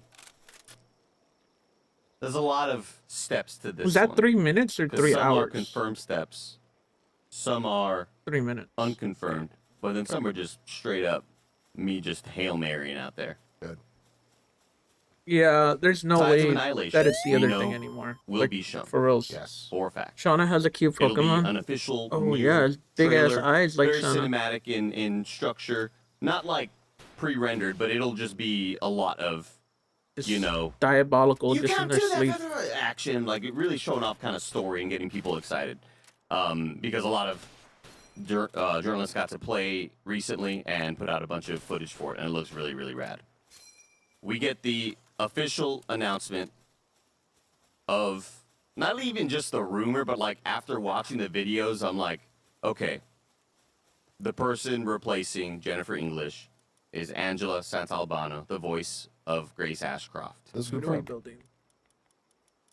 No. She confirmed it. She didn't confirm it. Her motion capture artist confirmed it.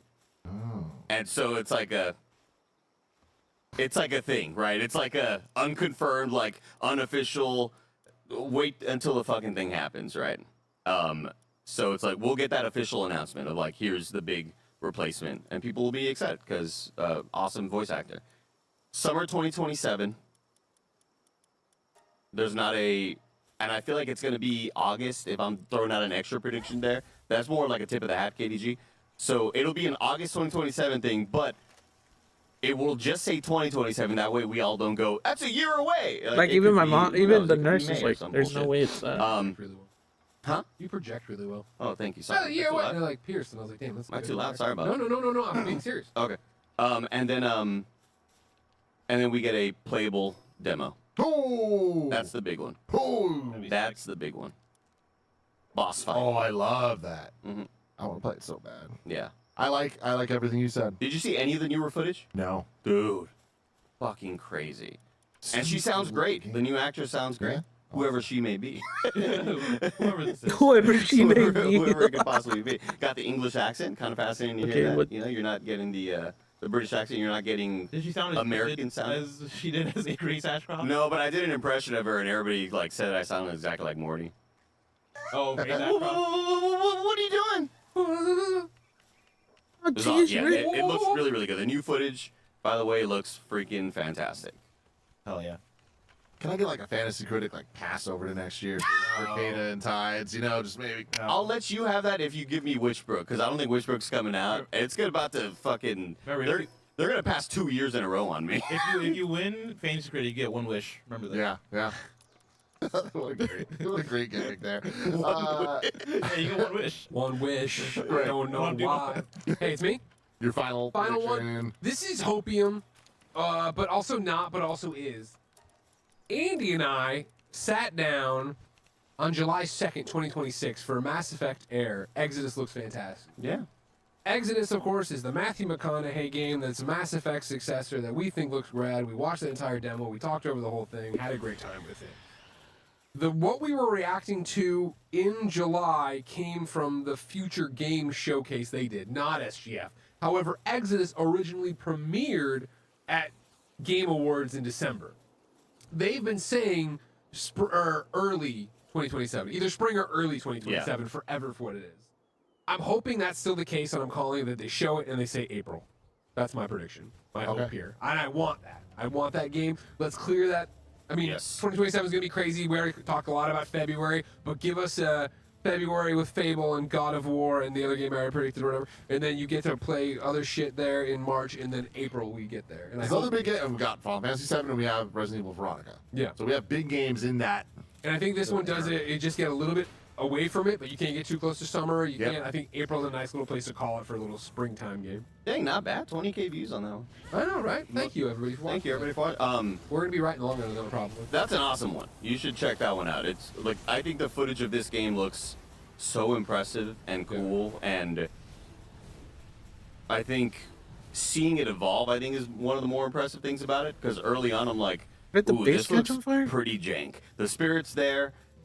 They got heart, but it looks jank. This is the fun that the chat's having that you and I had in our video. You should go watch. Android Sleep says the Expanse game will eat its lunch, and then FTL Fam says Expanse vs. Exodus 2027. Of course, as you know, Expanse Osiris Reborn is another Mass Effect-like game that's supposed to come out next year or whatever as well. Oof. We played that, enjoyed that beta they put out. It was fine. Yeah. That's cool stuff. Enjoyed. Yeah, no, I think it was rough around the edges. Yeah. And that then set my expectations for the Exodus to look a lot like that, the gameplay demo we saw. And that Exodus blew my expectations away, and I think it looks 100%. so much better than that, to the point that I don't think the Expanse is going to make it next year. And I forget if they've even said 2027 or if that is just their shot. But remember, they put out that pre-order demo, beta, whatever you want to call it, and then shit canned the voice actor and put somebody else in. It's like, I think they're still putting a lot together on that game. I wish it the best. I can't wait to play Yeah, it. Exodus blew away every expectation I had Yeah, for it. I It's can't very, wait very for good that, looking. All right. All right. Bless. Oh man, but He's his the voice worst acting, part. no. He is the worst He's part. the worst part. Oh my god, dude. We ha- you look like I'm gonna find the time code for Kevin to bring up for everybody because it's like Matthew McConaughey. What were you thinking, Big Dog? Wow. It's rough, dude. That's crazy. It's really rough. Both of them are like, no. Yeah. Okay, so I have two that I was kind of ping-ponging back and forth between. One of them is more Apparently. interesting, and I think more I mean, of I an don't really exciting care. discussion, but way less likely. So I'm going to save that one for our post Yeah. predictions because I want to give the more accurate one to see if I can get any points during this and say that Lords of the Fallen 2 gets a November release date. And the crowd goes mild. Oh.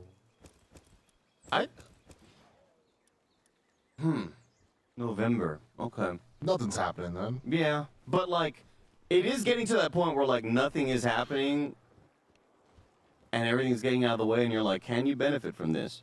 Yeah. Can you be? Can you be the one game in the first week of November? Can you First be? 2 weeks. Can you be the other thing around it Like if nothing else is coming out and you're the only other thing, that gives you a lot of space to kind of be talked about, you know? Yeah.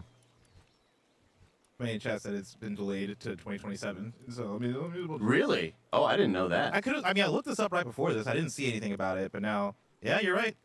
Warriors of the Shit. Fallen has been delayed to Q1 2027. Oh, I didn't know that. All right, Man, then- we got that wrong. Then Buff. I'm That's changing. crazy. I'm going with my more exciting one. That's definitely not going to happen. Marvel's Okay. Wolverine. Been a lot of conversation about this game, and a lot of the conversation I think has been frankly disrespectful. Damn. A lot of people kind of poo-pooing on this game because it's not Spider-Man, and I get it. Because I've been beating that drum for years. You know what I mean? Insomniac, great studio, A tier studio. Are they S tier? Not my opinion, but Wolverine's gonna come out. It's gonna be great.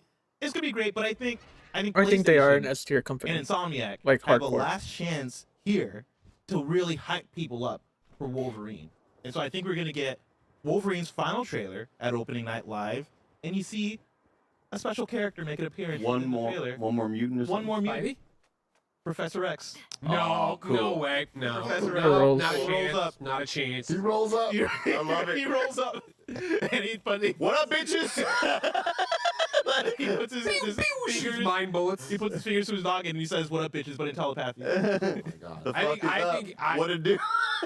Now we're What just it gonna what do? do we think from Wolverine the game or whatever? I think there's a end cutscene, whether it's actually after credits or whatever, some mission you do or whatever. But I think similar to like how Barrett's saying about running ones and twos, Barrett and me will talk about Ragnarok and like that final thing where it's like, oh, and then it goes black or whatever, and you can still play afterwards or whatever. I think eventually, I think the only thing you're gonna get is, I don't know if it'll be as on point, but it's gonna be, I think Wolverine getting the, to me, Cerebro. exactly, he gets pinged by someone, either whether we hear the voice in his head or it's just a, he's like, wait, what the fuck was that? Like, I think that's where we end that part. But Interesting. I think it would show that do that. Also, I messaged this man Yeah. this over the weekend, and that was his first fucking response. That's really funny.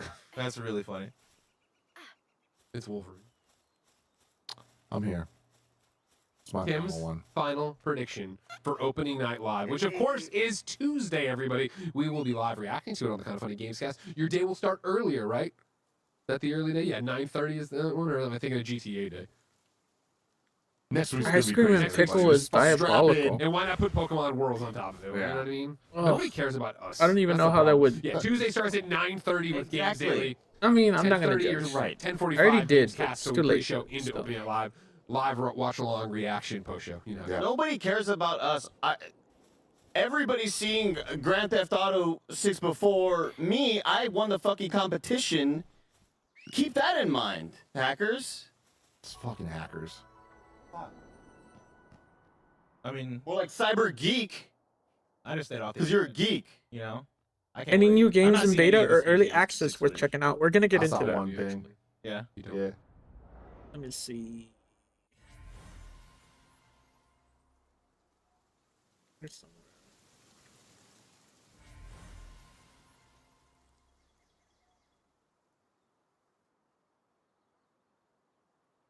Where is it? Where is it? Where is it?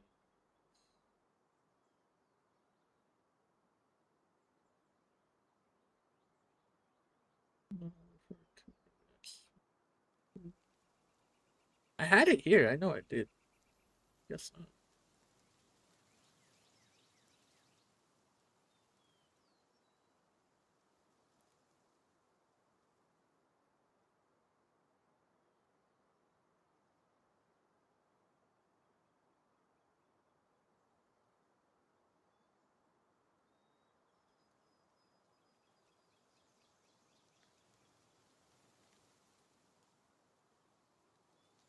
Bro, be one of the first streamers for it. Get hella followers and stuff. Bro, be one of the first streamers for it. What do you mean? I don't understand what you mean.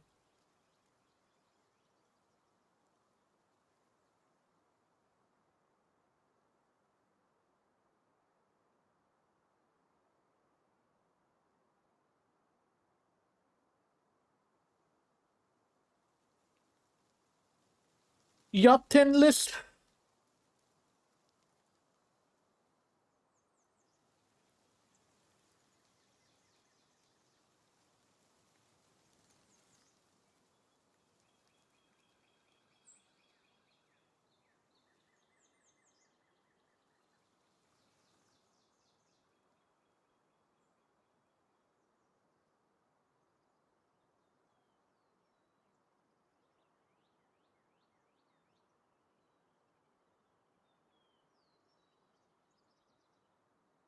I'll do that. I will do that.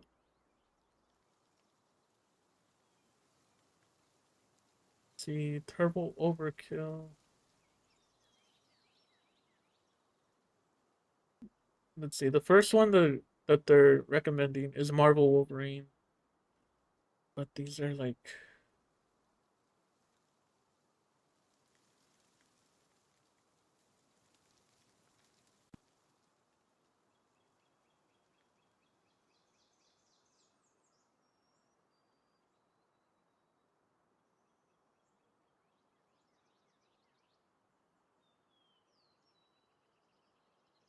let's see.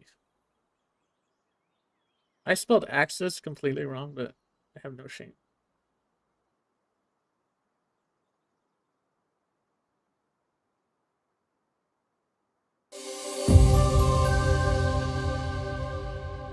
As jam-packed as July was for big releases, August is where the ball truly gets rolling. Right out of the gate, you have a highly anticipated action RPG and a big new fighting game from Arc System Works in the first week. The second week, you're looking at a massive new multiplayer shooter and DLC for Mafia: The Old Country, and it only escalates from there. Your backlog and wallet may weep when all is said and done, but these are the 15 biggest can't-miss games of August, starting with one of the earliest launches in Beast of Reincarnation. Game Freak's foray into the AAA space channels Nier, Clair Obscur, and Sekiro Shadows Die Twice in stunning fashion. As Emma and Ku explore the world to liberate it from the Blight, players must hunt down and slay the Beast of Reincarnation. Of course, this is more of a road trip than an assassination contract, one ripe with danger, discovery of the old world, and more than a few colossal bosses.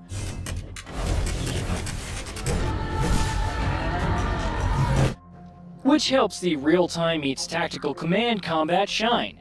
Call it a dark horse or Game Freak's most gorgeous work to date, Beast of Reincarnation kicks off the month in style when it launches on August 3rd. Mortal Shell 2. The concept of embodying the shells of warriors being ejected after fatal hits made the original stand out in the crowded Souls-like space. With Mortal Shell 2 out on August 20th, Cold Symmetry is going bigger. A larger world with dozens of dungeons, more enemy types, bordering on body horror, tougher bosses that push you to the limit, and of course, more shells. Don't worry about not having played the first game, this is a self-contained story that promises a much beefier action RPG experience. Reika. Between Palworld, Valheim, and Enshrouded all leaving early access this year, one might be inclined to ignore Reika. In early access since September of 2024, it also has its 1.0 release on August 18th. What sets it apart from the competition is its premise. You control an apprentice to Baba Yaga, who seeks to become a self-made witch. Base building, quests, and survival are definitely on the menu, but the vibes are immaculate, even as you ponder some morally questionable decisions. That looks fun. I want to be a Marvel witch. Tokone Fighting Souls. Token? 4v4 fighting action with Marvel's biggest superheroes and supervillains duking it out for the right to save Earth against the champion. Between the Avengers, X-Men, and the Guardian of the Galaxy, Spider-Man, and more, players are spoiled for choice, especially since each fighter has unique properties and assists. Even if you're not interested in online play, robust rollback netcode aside, episode mode should keep you busy with over 10 hours of gameplay. We unassemble. You disassemble. With 2026 being so robust for fighters, it's time for Marvel Tokone Fighter Souls to make its mark when it debuts on August 6th for PS5 and PC. Duskfade. Sora from Kingdom Hearts, is that you? Don't let the Keyblade handle fool you, though. Duskblade is more of an action platformer where Zirian ventures to save his sister from the Master Clockmakers. Between exploring fantastical forests, deserts, islands, and whatnot, he has his work cut out for him. Maybe the combination of grappling, wall hanging, dashing, and more will fill the void left by Ratchet & Clank or Jack and Daxter. It's out on August 13th. That looks like an old school PS2 game. Mafia the Old Country, Man of Honor. Didn't this come out already? The base game's ending may have slightly soured those expecting a broader connection to the series, but Man of Honor seeks to fix that. Debuting on August 14th, it features 2 new chapters wherein Enzo works with none other than Eneo Salieri, who would appear in Mafia 1. New weapons, charms, missions, and vehicles are just the start, as you can also take on tougher challenges, new jobs, and more in free ride mode. The Sinking City 2. Lovecraftian horror by way of modern Resident Evil / Silent Hill, Frogware's sequel takes us to 1920s Arkham for its best-looking and perhaps most action-packed title yet. As Calvin Rafferty, you venture to find a solution for a ritual gone wrong, discovering body horror, cosmic apparitions. With optional investigations, choosing your road to madness has never been more streamlined. The Sinking City 2 is out on August 18th. Ow, ow, ow. Hell Let Loose Vietnam. Okay, Expression this is Games' getting model of faster. all-out brutal warfare on a massive scale has found a new place, Vietnam. And while the environment brings unique mechanics depending on the side, whether it's tunneling in rivers or helicopters for fire support, you can still expect massive battles with up to 100 players across 17 different roles. After suffering a delay, it's now launching on August 13th. Agent 64, Spies Never Die. GoldenEye 007, is that really you? You could be forgiven for thinking so because the aesthetics of Agent 64, Spies Never Die is a dead ringer for Rare's classic. As John Walker, spy extraordinaire, you're on a globe-trotting mission to defeat bad guy Dominic Pope. Between objectives like rescuing hostages, hacking, and whatnot, alongside split-screen and online co-op with 3 difficulty levels, there's plenty to keep even the most ardent fans occupied when it launches on August 11th. Metal Gear Solid Master Collection Volume 2. The legend finally returns, as much as Konami has All these are redeemed. games that came out already. 10 best games. August. What's War Dogs? Okay, I'm gonna mute this and watch TV, but I'll leave it playing. Thanks.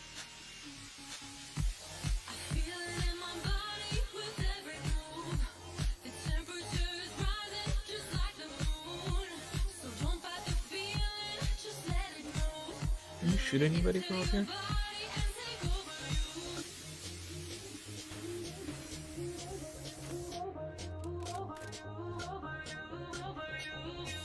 Uh-oh.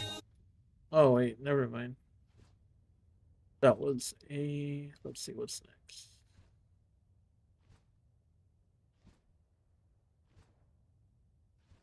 Guess what? Gaming season has officially arrived. August is typically the time when we start seeing loads of new releases, and this year looks to deliver as expected. Tons of great new games coming this month. Here's what I think looks the most interesting. Beast of Reincarnation is a new action RPG that fuses real-time and turn-based combat as you explore a beautiful, harsh world as Emma and her good boy, Ku. Probably most interestingly is that this is the latest title from Game Freak. Yes, the same Game Freak who makes all the Pokemon games. It is quite a departure from their usual fare, but frankly, it's looking pretty good. Set in a post-apocalyptic Japan, we play as Emma, an outcast shunned from society for her affliction, and Ku, the blighted and adorable dog.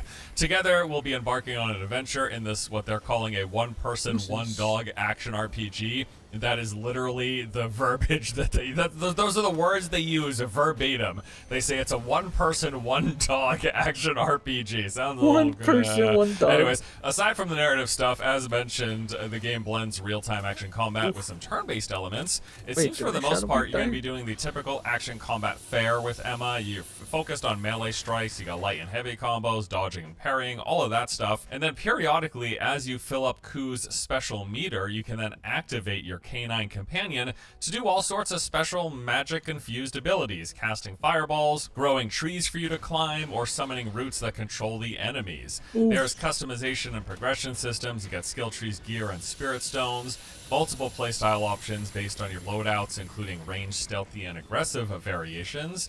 And based on what we've seen from early previews and impression, the game structure is going to blend open zones with linear progression. So you will be exploring these fairly large open spaces, but progressing from one zone to the next Palworld, has you haven't moving seen him in a along minute. and at Yeah, some point reaching breakpoints where you can't go back it got into updated. older zones. So it's like an overall linear game, but within open spaces, if that makes any sense. Checking it out while Yeah, I I do mean, the honestly, game it seems pretty cool, and I'm happy to see Game Freak trying something new, branching out not only with a new IP, but also a whole new style of game.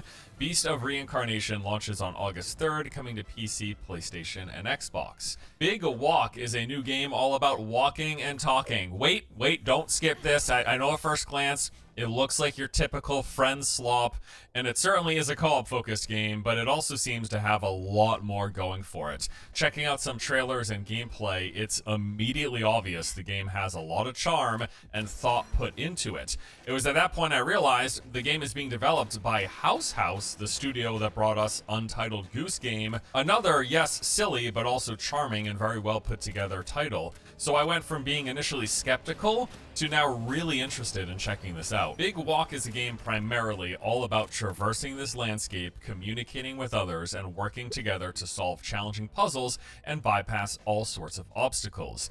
It uses an in-game proximity voice chat system designed to give you a real sense of spatial awareness. Voices will fade across distances, echo down corridors, muffle through walls, and crackle when using walkie-talkies. There's all sorts of tools in-game to help communicate with other players, verbally, of course, via talking next to them or the walkie-talkies or megaphones. But then you've also got things like laser pointers, binoculars, flares, whiteboards, cowbells, and a big golden head, question mark. Much more. Lots of stuff in here, lots of tools at your disposal. So some of this will be used just for the sake of talking when not immediately next to others, but much of the communication tools are needed for solving the various puzzles and bypassing the challenges and obstacles that you come across. This is a big element of the game. Some of these have been showcased in the limited gameplay revealed thus far, and it all seems really interesting and well done. You also have quite a bit of control over your limbs. You can point, wave, and gesture in tons of different ways, which will of course be useful in situations where talking isn't an option, like there being soundproof rooms, which the game has. And the basic gist of the game is you're just trying to make your way across this large open world in whatever fashion and pacing you please. It is handcrafted with a set ending point. It's a cooperative adventure meant to be played start to finish with other people. Speaking of which, the game can be played with as few as 2 people, a focused co-op experience, or as many as 12 people. Also, it supports crossplay online, available across all platforms. I mean, I think this actually looks amazing. Hoping to get a group of friends together to check it out. Big Walk launches on August 4th, coming to PC, PlayStation 5, and Switch 2. Agent 64 is like this fever dream of my childhood and all those summer evenings spent playing GoldenEye with friends. It's not really the genuine article, but it's basically the same thing. It's my mind's reconstruction of that exact experience. And frankly, I'm here for it, dude. I hopped into the demo that's available for like 10 minutes and thought, yep, this is GoldenEye all right. And then I put it away because I got friends actually coming to visit pretty soon, and I want to play through this with them because I just think it'll be hilarious. I mean, even the name is on point. Agent 64 Spies Never Die. Okay. The game is going to feature a 14-mission campaign where you play as Secret Agent John Walter, an elite operative tasked with saving the world from his arch-nemesis Dominic Pulp. Traversing skyscrapers, nightclubs, museums, catacombs, and snow bases. There's got to be a snow base, right? You can play either solo or via split screen with online co-op. They're going to have 3 difficulty levels, along with Paradox mode that contains over 70 modifiers, things like big heads, melee disarms, slow bullet speeds, and no reloads. And then there is the PvP and what they call arena mode. This too can be done via local split screen or online, with up to 8 players and 8 bots. There is lobby customization of the teams, weapon sets, rules, and other modifiers, and modes include a deathmatch, briefcase, zone, and a challenge. In the first place. Yep, I'm in, dude. Agent 64, Spies Never Die, launches on August 4th, coming to PC via Steam. Also, as mentioned, there is a demo available, so you can check it out right now. Hell Let Loose Vietnam is this large-scale competitive online multiplayer first-person shooter. Over the past past few months, I've had numerous occasions where people said, you gotta check this out, you gotta check this out, you gotta check this out. I'm really hoping to finally get to check it out, because I think this looks really good. The game... Check it out right now. Hell Let Loose Vietnam is this large-scale competitive online multiplayer first-person shooter. Over the past few months, I've had numerous occasions where people said, you gotta check this out, you gotta check this out, you gotta check this out. I'm really hoping to finally get to check it out, because I think this looks really good. The game does center on large team battles, think Battlefield-esque. So it's 50 versus 50 multiplayer lobbies. Takes place across 6 large-scale maps. Probably with when time of day, weather is it only variance, on and PC? extreme terrain to contend with. You can play either as the North Vietnamese Army or the U.S. Armed Forces. There are multiple game modes, including offensive, warfare, and more. It's got emergent gameplay elements that encourage the use of chain of command to build teamwork and deploy a unique set of tactics and weapons for every battle. So there are 17 different battle roles across 6 battlefield units. These include the top of the line, commander. Below that, you got infantry with squad leaders, riflemen, grenadiers, engineers, medics, specialists, and machine gunners. Then there's your recon with the spotters and snipers. Armor includes tank commander and crewmen. And then there's helicopter with logistics officer and pilot, and the mortar squad with observer, support, and gunner. There's multiple vehicles, including helicopters and patrol boats, revamped tutorial for better player onboarding. They've done some updating to the interface and user experience from prior builds, and enhanced player movement and gameplay. Yes, man, this looks pretty cool. If you're in for a large-scale first-person competitive shooter, Hell Let Loose Vietnam launches on August 13th for PC, PlayStation, and Xbox. Mortal Shell 2 is coming this month. This game has been picking up steam since they released a playable demo a few weeks back. It seems the developer, Cold Symmetry, has really made some great improvements over the original. While, you know, it had some interesting ideas, but overall I felt the game fell a bit flat. In fact, still to this day, it's got a mixed user rating on Steam. Despite the reception of the original, it does seem they've taken feedback to heart and made good strides, and overall the reception to the demo has been fairly positive. So the game is described as an action RPG set in an immersive, interconnected open world, expansive yet deliberately compact, designed to unfold its twisted landscapes and hidden structures as you progress, very Souls-inspired. Like with the original, you will command the shells of fallen warriors, unlocking their unique abilities to deploy. In addition to the shells, as you explore, you're going to uncover new story elements, powerful and strange weaponry, upgrades, curiosities, and more. The game features over 60 dungeons, each providing formidable challenges, along with a plethora of larger-than-life boss encounters. Mortal Shell 2 will be releasing on August 20th. It is coming to the PC, PlayStation, and Xbox. Also, Steam demo still available if you want to check it out. Aliens Fireteam Elite 2 is the next installment in this wave-based survival game where you, either solo or in a group of up to 4, make your way through levels teeming with hordes of xenomorphs. It is a very cool concept, and the original game, while not necessarily a blockbuster hit, was fairly successful and well received. The sequel here looks to take that formula and ramp it up to the next level, expanding from 3 to 4 players and introducing deeper team-based mechanics that reward coordination and strategic class composition. It's also new and improved classes with distinct playstyles and tactical abilities. Massive variety of new xenomorphs are going to force you to stay mobile, maintain situational awareness, and use every tool at your disposal. Beyond the expanded weaponry and gear customization, there's also a new specialist, a fully customizable class where you can mix and match major and minor abilities of other classes. That sounds like it'll probably be overpowered. I guess we'll see. Multiple dedicated horde maps. You'll battle through escalating waves of xenomorphs and other deadly enemies, earning increasingly valuable rewards the longer you survive. This looks and sounds awesome. The first game, like I said, was well received. Can't wait to check this out. Aliens Fireteam Elite 2 will be launching on August 25th, coming to PC, PlayStation, and Xbox. Star Wars XCOM, Star Wars XCOM, Star Wars XCOM. That is it.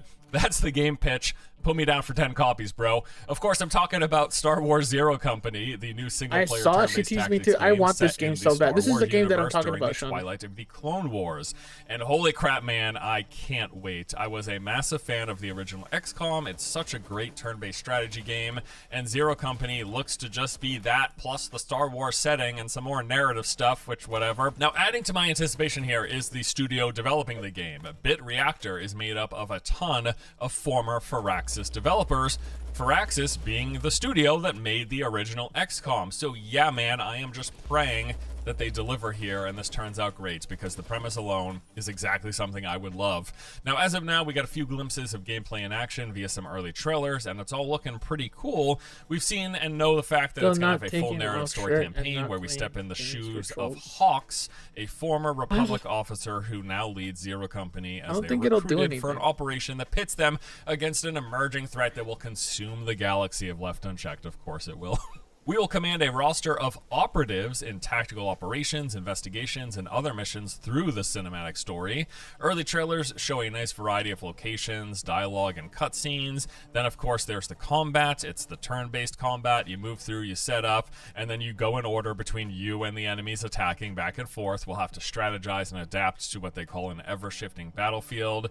The operatives that we recruit come in a variety of archetypes. There's things like scoundrels, astromechs, and Jedi, and each have their own arsenal of tactical abilities to choose from. There will also be squad synergy wanna troll skills the that we'll have to trolls. try to line up, and Gotta then be in patient. addition to recruiting original operatives, Oh, damn, we she can killed her. custom make characters, tailoring their appearances, loadouts, and abilities.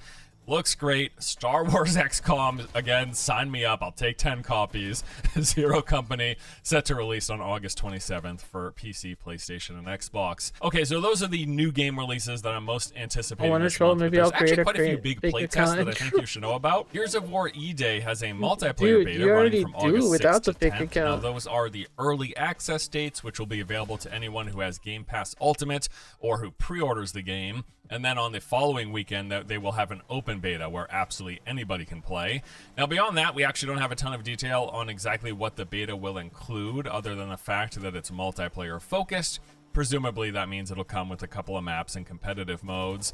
There will be more details available really soon, but as of this recording, there was nothing else revealed. probably There's gonna no need more multiplayer bullets. playtest, so if you want to check it out, you'll have the chance very soon. Call of Duty Modern Warfare 4 also has an open beta from August 28th to September 1st. There's going to be a pre-order early access a week prior, starting on the 21st. Now, the test is going to include multiple maps, a wide selection of brand new operators, 19 different weapons, and multiple modes from search and destroy to the brand new kill block, along with training mobility course. So this is a great chance, of course, to check out the next yearly installment of Call of Duty, help you decide if it's something you'd like to buy this year. In general, these open betas are fantastic for that reason alone. From Software's next big game, the Switch 2 exclusive Dusk Bloods has a closed network test running from August 21st to the 23rd. Looks like you will need to register on the game's website for a chance to be invited here. Now, beyond getting to check out the game early, the main goal of this is to test performance and network stability. They do plan to conduct large-scale load testing to put the game through its paces, so expect some network and latency issues, essentially. Beyond that, they are also looking to stress test the Leave me multiplayer alone. and take a look at the game's overall Let balance. me be now, my according to nerdy, the boring press self. release, the network test for the Dustbloods allows up to 8 players to participate together in each of the multiplayer matches while the game is still in development. Honestly, this game alone could very well be a motivating factor for me picking up a Switch 2. I've got some 2 decades of Nintendo games to catch up on as well, so it might not be a bad idea, but I actually really like the look of this, and overall the general premise is really neat. All right, so yeah, we got some really exciting new games this month. This, of course, wasn't an exhaustive list. Like I said, August was jam-packed, but this is the stuff that I'm really most interested in. My priorities are going to be checking out Beast of Reincarnation, see if Game Freak can actually make a good game that's not Pokemon. Big Walk should be a heck of a fun time with some friends. Same goes with Agent 64. And then beyond that, I would really like to play Mortal Shell 2, as I'm in the mood for another Souls-like. Fireteam Elite 2 also seems like a fun time. And yes, dude, Star Wars Zero Company, I expect, so long as this game turns out good, could be something that I get really invested into. Also, I guess if I pick up a Switch 2 really this hope month, it's maybe I'll good. try to get into that Dustbloods test. Do me a favor, like and subscribe if you haven't Please don't already. be bad. I think it's been over a decade since I've asked anybody to do that on the YouTube channel, but apparently it helps. Thank you as always for watching. Hope you enjoy. And also, let me know what big games you're looking forward to this month, because I know there's more than what we covered here. So anything not on my list that you absolutely think worth checking out, let people know below. it's right That there. is all for today. I'll see you guys in the next one. Take it easy.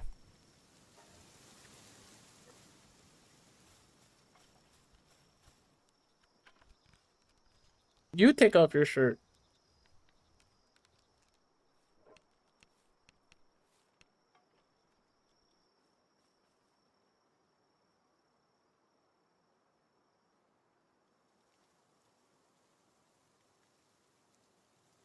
It's my continuing mission to bring you, well, upcoming games for the next month in my lists. Today, got a ton of games to cover for September, so sit on down and give me a heads up in the comments what games that you're interested in. I'm sure I missed some because there's about 2,000 coming out. First up, Blood of the Dawnwalker. Honestly, there's a species of RPG that brags about choice while herding you down the same path toward the same dragon, and then there's a species like this next game. Blood of the Dawnwalker wants to make choice matter, and it's taken a 30-day clock on the claim. 30 days seems a little risky. Some of us can't even remember when to pay their monthly rent on time, so requiring you to make sure your family's safe in 30 days is probably going to be pretty hilarious. Rebel Wolves is a studio, and it's a third-person dark fantasy action RPG. This comes out September 3rd, and it's for the PC, PlayStation, and Xbox, with Bandai Namco publishing. And in a small act of mercy, no de novo on PC. Now, the setup is a 14th century kingdom and a valley up to its blood-sucking nuts and plague and vampires. An ancient lord that seizes the place with a deal that sounds almost humane in the first point. For example, he cures sickness. He scraps the taxes. He asks only a few drops of blood from every adult each month and then quietly kills the weak at a giant gathering. Now, you're Cohen, a miner whose silver-laced blood botches the vampiric turning, and you become a daywalker, human by day, predator by night. And when the main lord snatches his family for, sacrifice, he gets 30 days and nights to claw them back. The genius move here is the idea of not the countdown just hissing away in your ear, but actually, depending on what you do and when you do it and taking story actions, it moves the day forward. Each one sliced into 8 segments for day and night. And an hourglass warns you the cost before you spend it. But it is a little bit of an investigative game, and there's more overall clues than there are hours in the day. So the first run is guaranteed to leave characters and entire threads on the floor and blow the deadline away, which requires you to go back and play more if you want to see more. The day and night split keeps them from feeling like Witcher cosplay with fangs. Daytime is where you do your social and investigative parts, carving runes into your own skin to interrogate the freshly dead, and with the unique battle system I've seen in some previews, it looks pretty cool. Now, nighttime, you're scaling walls, you're shadow stepping, you're clawing faces, you're biting people, and if you skip feeding your bloodlust, well, that's going to end up probably solving the entire problem in and of itself. You have different skill trees and a deliberately compact kind of open world. It's not massive, but it's open enough for you to make the choices you want to take. The huge issue here is whether Rebel Wolves can keep the branches genuinely divergent enough across all these hours of runtime and playtimes and deciding exactly who you want to save and what you want to do, how many times you want to go back and maybe play it again. But for me, games like this, they're sort of my bread and butter. I love jumping into these type of titles, and I love a little bit of restriction on pretty much anything. I think it can actually help focus a game. So I'm excited for that one. Next up, Onimusha, Way of the Sword. Way of the Sword is the first new game in over 20 years in this series, and rather than exhume the PS2 fixed camera horror skeleton of a game, they're rebuilding all of this as a new, modern, third-person action game on the RE engine, which means it'll probably look spectacular. This one comes out September 4th on PlayStation, Xbox, Switch 2, and PC, and it's been moved up from an old date, which actually makes you feel like it's probably pretty much done. You play Miyamoto, carving through an early Edo warped by something called malice and overrun by demons. And like a lot of developers we're seeing lately, they want to make sure you understand that it is not a Souls game. Like prior games, though, the combat is the whole point, and the aim is mastery of a single katana rather than juggling a golf bag full of weapons that you're just hanging out, hitting people, switching out weapons all the time. That's not this game. This game is about training you to use one. I'm so glad that they're like there's a making it defensive clear, like, layer yeah, no, here this that is not splits your into typical parry and Souls-like deflect. thing. The latter Because I'm draining really, almost really tired of Souls like this. Like, for reals, I'm really tired of them. Sekiro-style stamina gauge, fed by over 300 different animations across those different moves. I think that's going to be awesome. The same classic insta-kill is here, and you also have body part targeting. Now, the RE engine free cut system is going to allow for you to dismember enemies as well, which I'm always looking forward to that kind of stuff. And they have a large skill tree. There's been some back and forth on some of the people who've had hands-on for this about the combat. Some saying it's too easy, some saying there's parts where it's punishing. I think that usually is what ends up happening in these kind of games, so you can sit back and actually play it start to finish. The huge issue here is whether the wide linear structure they're putting in and the single sword depth hold for how many hours you're going to be playing it without the enemy variety going soft between bosses or feeling like a bad case of choose your own adventure where no matter what you do, you always end up on page 350 without feeling like you really chose anything. I'm looking forward to it, and the return of an older classic series like this is always awesome for fans. What may or may not be awesome for fans is this next one, but I'm going to put it on here. NBA 2K27. Now, every September, a new NBA 2K rolls off the line like a car with a fresh coat of wax over the same acid rain damaged paint job with the same engine. And the best part of the annual game is really spotting which parts get retooled versus just sort of polished out in a trailer to appear like they have. This one's coming out September 4th on PC, PlayStation 5, Xbox, and Switch 2. Now, they have changed some things. You've got on-court changes. There's a dynamic new dunk meter that you can do, and you can actually jump in and really end up playing this slightly different than you were in the past. And of course, the My Player Builder expands. This one is actually pretty big, with cap breakers previewable in tools, so you can see the ceiling before you spend on those points. It's also going to have a prelude called Fire and Concrete that's set at a rebuilt Rucker Park, with you going through the typical sort of rookie kind of thing. Listen, it's going to be basketball. The huge issue here, though, is that there haven't been any true hands-on I've been able to see, at least at the time of recording this. Everything has been pretty much trailer-based. pending. Why would you need a hands-on for a game that's literally the same game almost every single year with a few details that could be done in an update? Like, what do you need to see? This title's coming out. So, you know what? It would be really great to just get a solid basketball game that didn't just microtransaction your life away. We'll have to see. This game doesn't, and the series doesn't have the greatest history, but in all honesty, usually when I'm playing them, I'm sort of enjoying myself. Next up, in a game I think I will absolutely enjoy, at least cross my fingers, Halloween, the game. There's a particular graveyard of licensed asymmetrical horror games, and Ilphonic keeps wandering back into it with a shovel trying to find if success is buried under a different tree somehow. From Predator to Killer Clowns to Ghostbusters, Friday the 13th, Evolve, they all like to do this asymmetrical sort of deep horror game. Let's be honest, the horror of Evolve was playing it, but I'm excited for this. Halloween, the game, is 1 versus 4. It's built strictly on John Carpenter's 1978 film, so nothing from the sequels. This lands on September 8th, and it's on PC, PlayStation, and Xbox. This is co-published by Gun Interactive, and they did have Carpenter as executive producer, though a lot of people have said Carpenter's been the executive producer on a couple stinkers. Now, one player's Mike Myers, slow and killable, steadily really stronger with every single kill.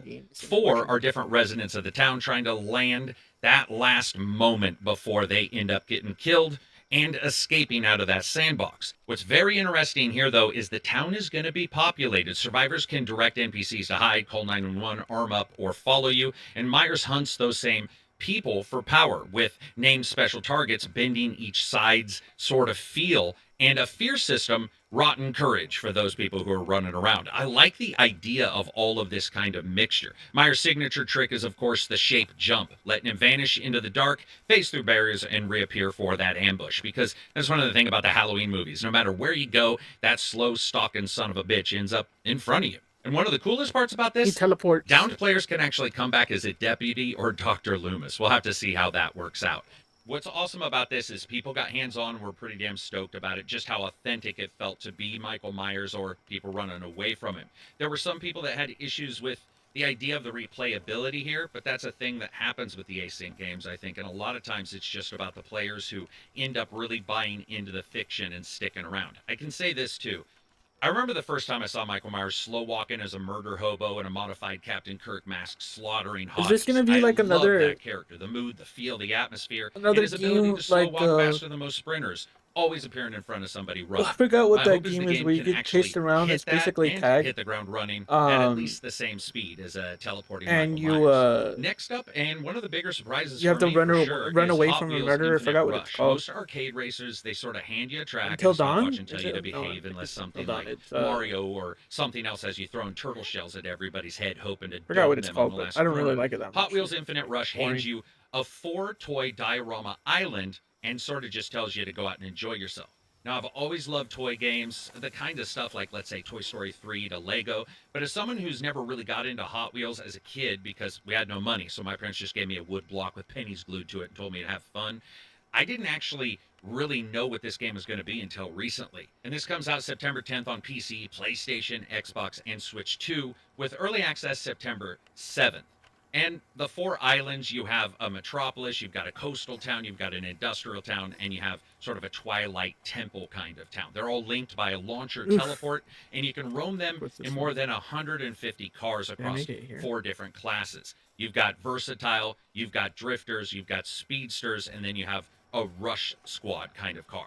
The mode menu is pretty actually huge. Plus, again, a lot of different vehicles, and you have the ability to do a snap to surface track builder and put that all together for yourself or friends to play. It's also got full crossplay and 4-player split screens. So Switch 2 is going to sit out the crossplay and user-generated content and is capped at 6 racers, but it does appear to have most of the bells and whistles.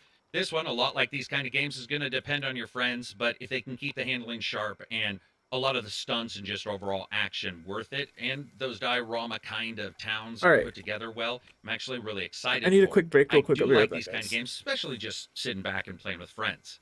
Now, playing with friends, well, here's another game that's a sports game on a yearly release, NHL 27. This one's for Book, by the way. Sports gamers, they love to brag about realism while the AI plays like it learned hockey from a friggin' pamphlet. So the headline out of NH27 is that they've fed the thing real numbers and they have improved the AI greatly. This comes out September 11th on PlayStation 5 and Xbox Series X and S, but be aware, no PC for this one, which actually surprises me a great deal. Gameplay is leading into the 3 pillars that they always have, which is really good cohesive team play, as well as playbooks from the actual teams, 32 of them, and then again improving the ability of the CPU to give you some AI difficulty. There are some risks here, and I do want to point them out. Supposedly, the overall franchise mode here ships pretty limited in the first year. There's no trading or playing of CPU teams, no aging, retirement, or progression carryover, which I think a lot of people in the community are looking at it as more just sort of a dressed up season mode. We'll have to see how that is. Also, for many other things, including this game, I haven't really seen a lot of hands-on, but Book likes himself some NHL, and I got to admit, last couple years of watching him stream sometimes, I'm like, damn, that actually looks sort of cool. So I'm going to say cross my fingers for that one. Now, one we've seen more of is Marvel's Wolverine. Listen, really, Insomniac doesn't make bad superhero games. Okay, they don't make a ton of superhero games. It's mostly just Spider-Man, but they did a great job on it, and their output has been pretty refreshing for a genre that's spent a decade producing misdemeanors against gameplay. And Wolverine is the studio's first real jump into a different than Spider-Man kind of formula for this. This is coming out PlayStation 5 exclusive, and it's on September 15th. It is an M-rated game, so, well, I'm excited for that. Now, the setup is pretty much Insomniac's own thing. It's Earth 1048 in modern times, but the X-Men do not exist yet. Mutants hide and are hunted, and Logan runs with Team X, a Black Ops mutant unit. But we all know it's just mostly about Wolverine, a short-ass dude slicing people up with blades. The game's changed some stuff around their overall hero action. You have a tiered rage meter that climbs to black, white, and blood style, 3rd level for critical strikes kind of thing, where the more hurt you get, the more damage you do or have the risk of doing. And of course, you have Logan's healing factor that's going to be here. Also, Logan can actually die when his heart stops in the game, and Rage is this like 1 moment last stand that can restart it. Now, weirdly enough, there's some stealth in the game. It is optional. It's like saying rocks are optional, even if you're carrying a howitzer. It's Wolverine, but whatever, it's in there. If you want to sneak around, you can, at least in some format. Think Splinter Cell, but Sam Fisher is armed with katanas duct taped to his knuckles and hair that looks like somebody patted him like a cat on the top of the head. I will try it, but most likely I'm just going to be slashing people. Also, you got Jean and Sabretooth in the game, and a ton of different enemies, the Hand, Lady Deathstrike, and others. The issue here, once again, is whether the linear feel lets that rage and recovery loop work and the mature tone breathes the way we want in a non-open world map. I think the idea of going linear with this makes sense just for that character, so I'm excited for it. While I'm not the biggest Wolverine fan, I'm a huge fan of decapitations and chopping arms off, even in the safety of the game, so I'm going to be there day one. The graphics look pretty good, but we have seen some videos lately that haven't looked the best on this one. I'm still holding out because... Yeah.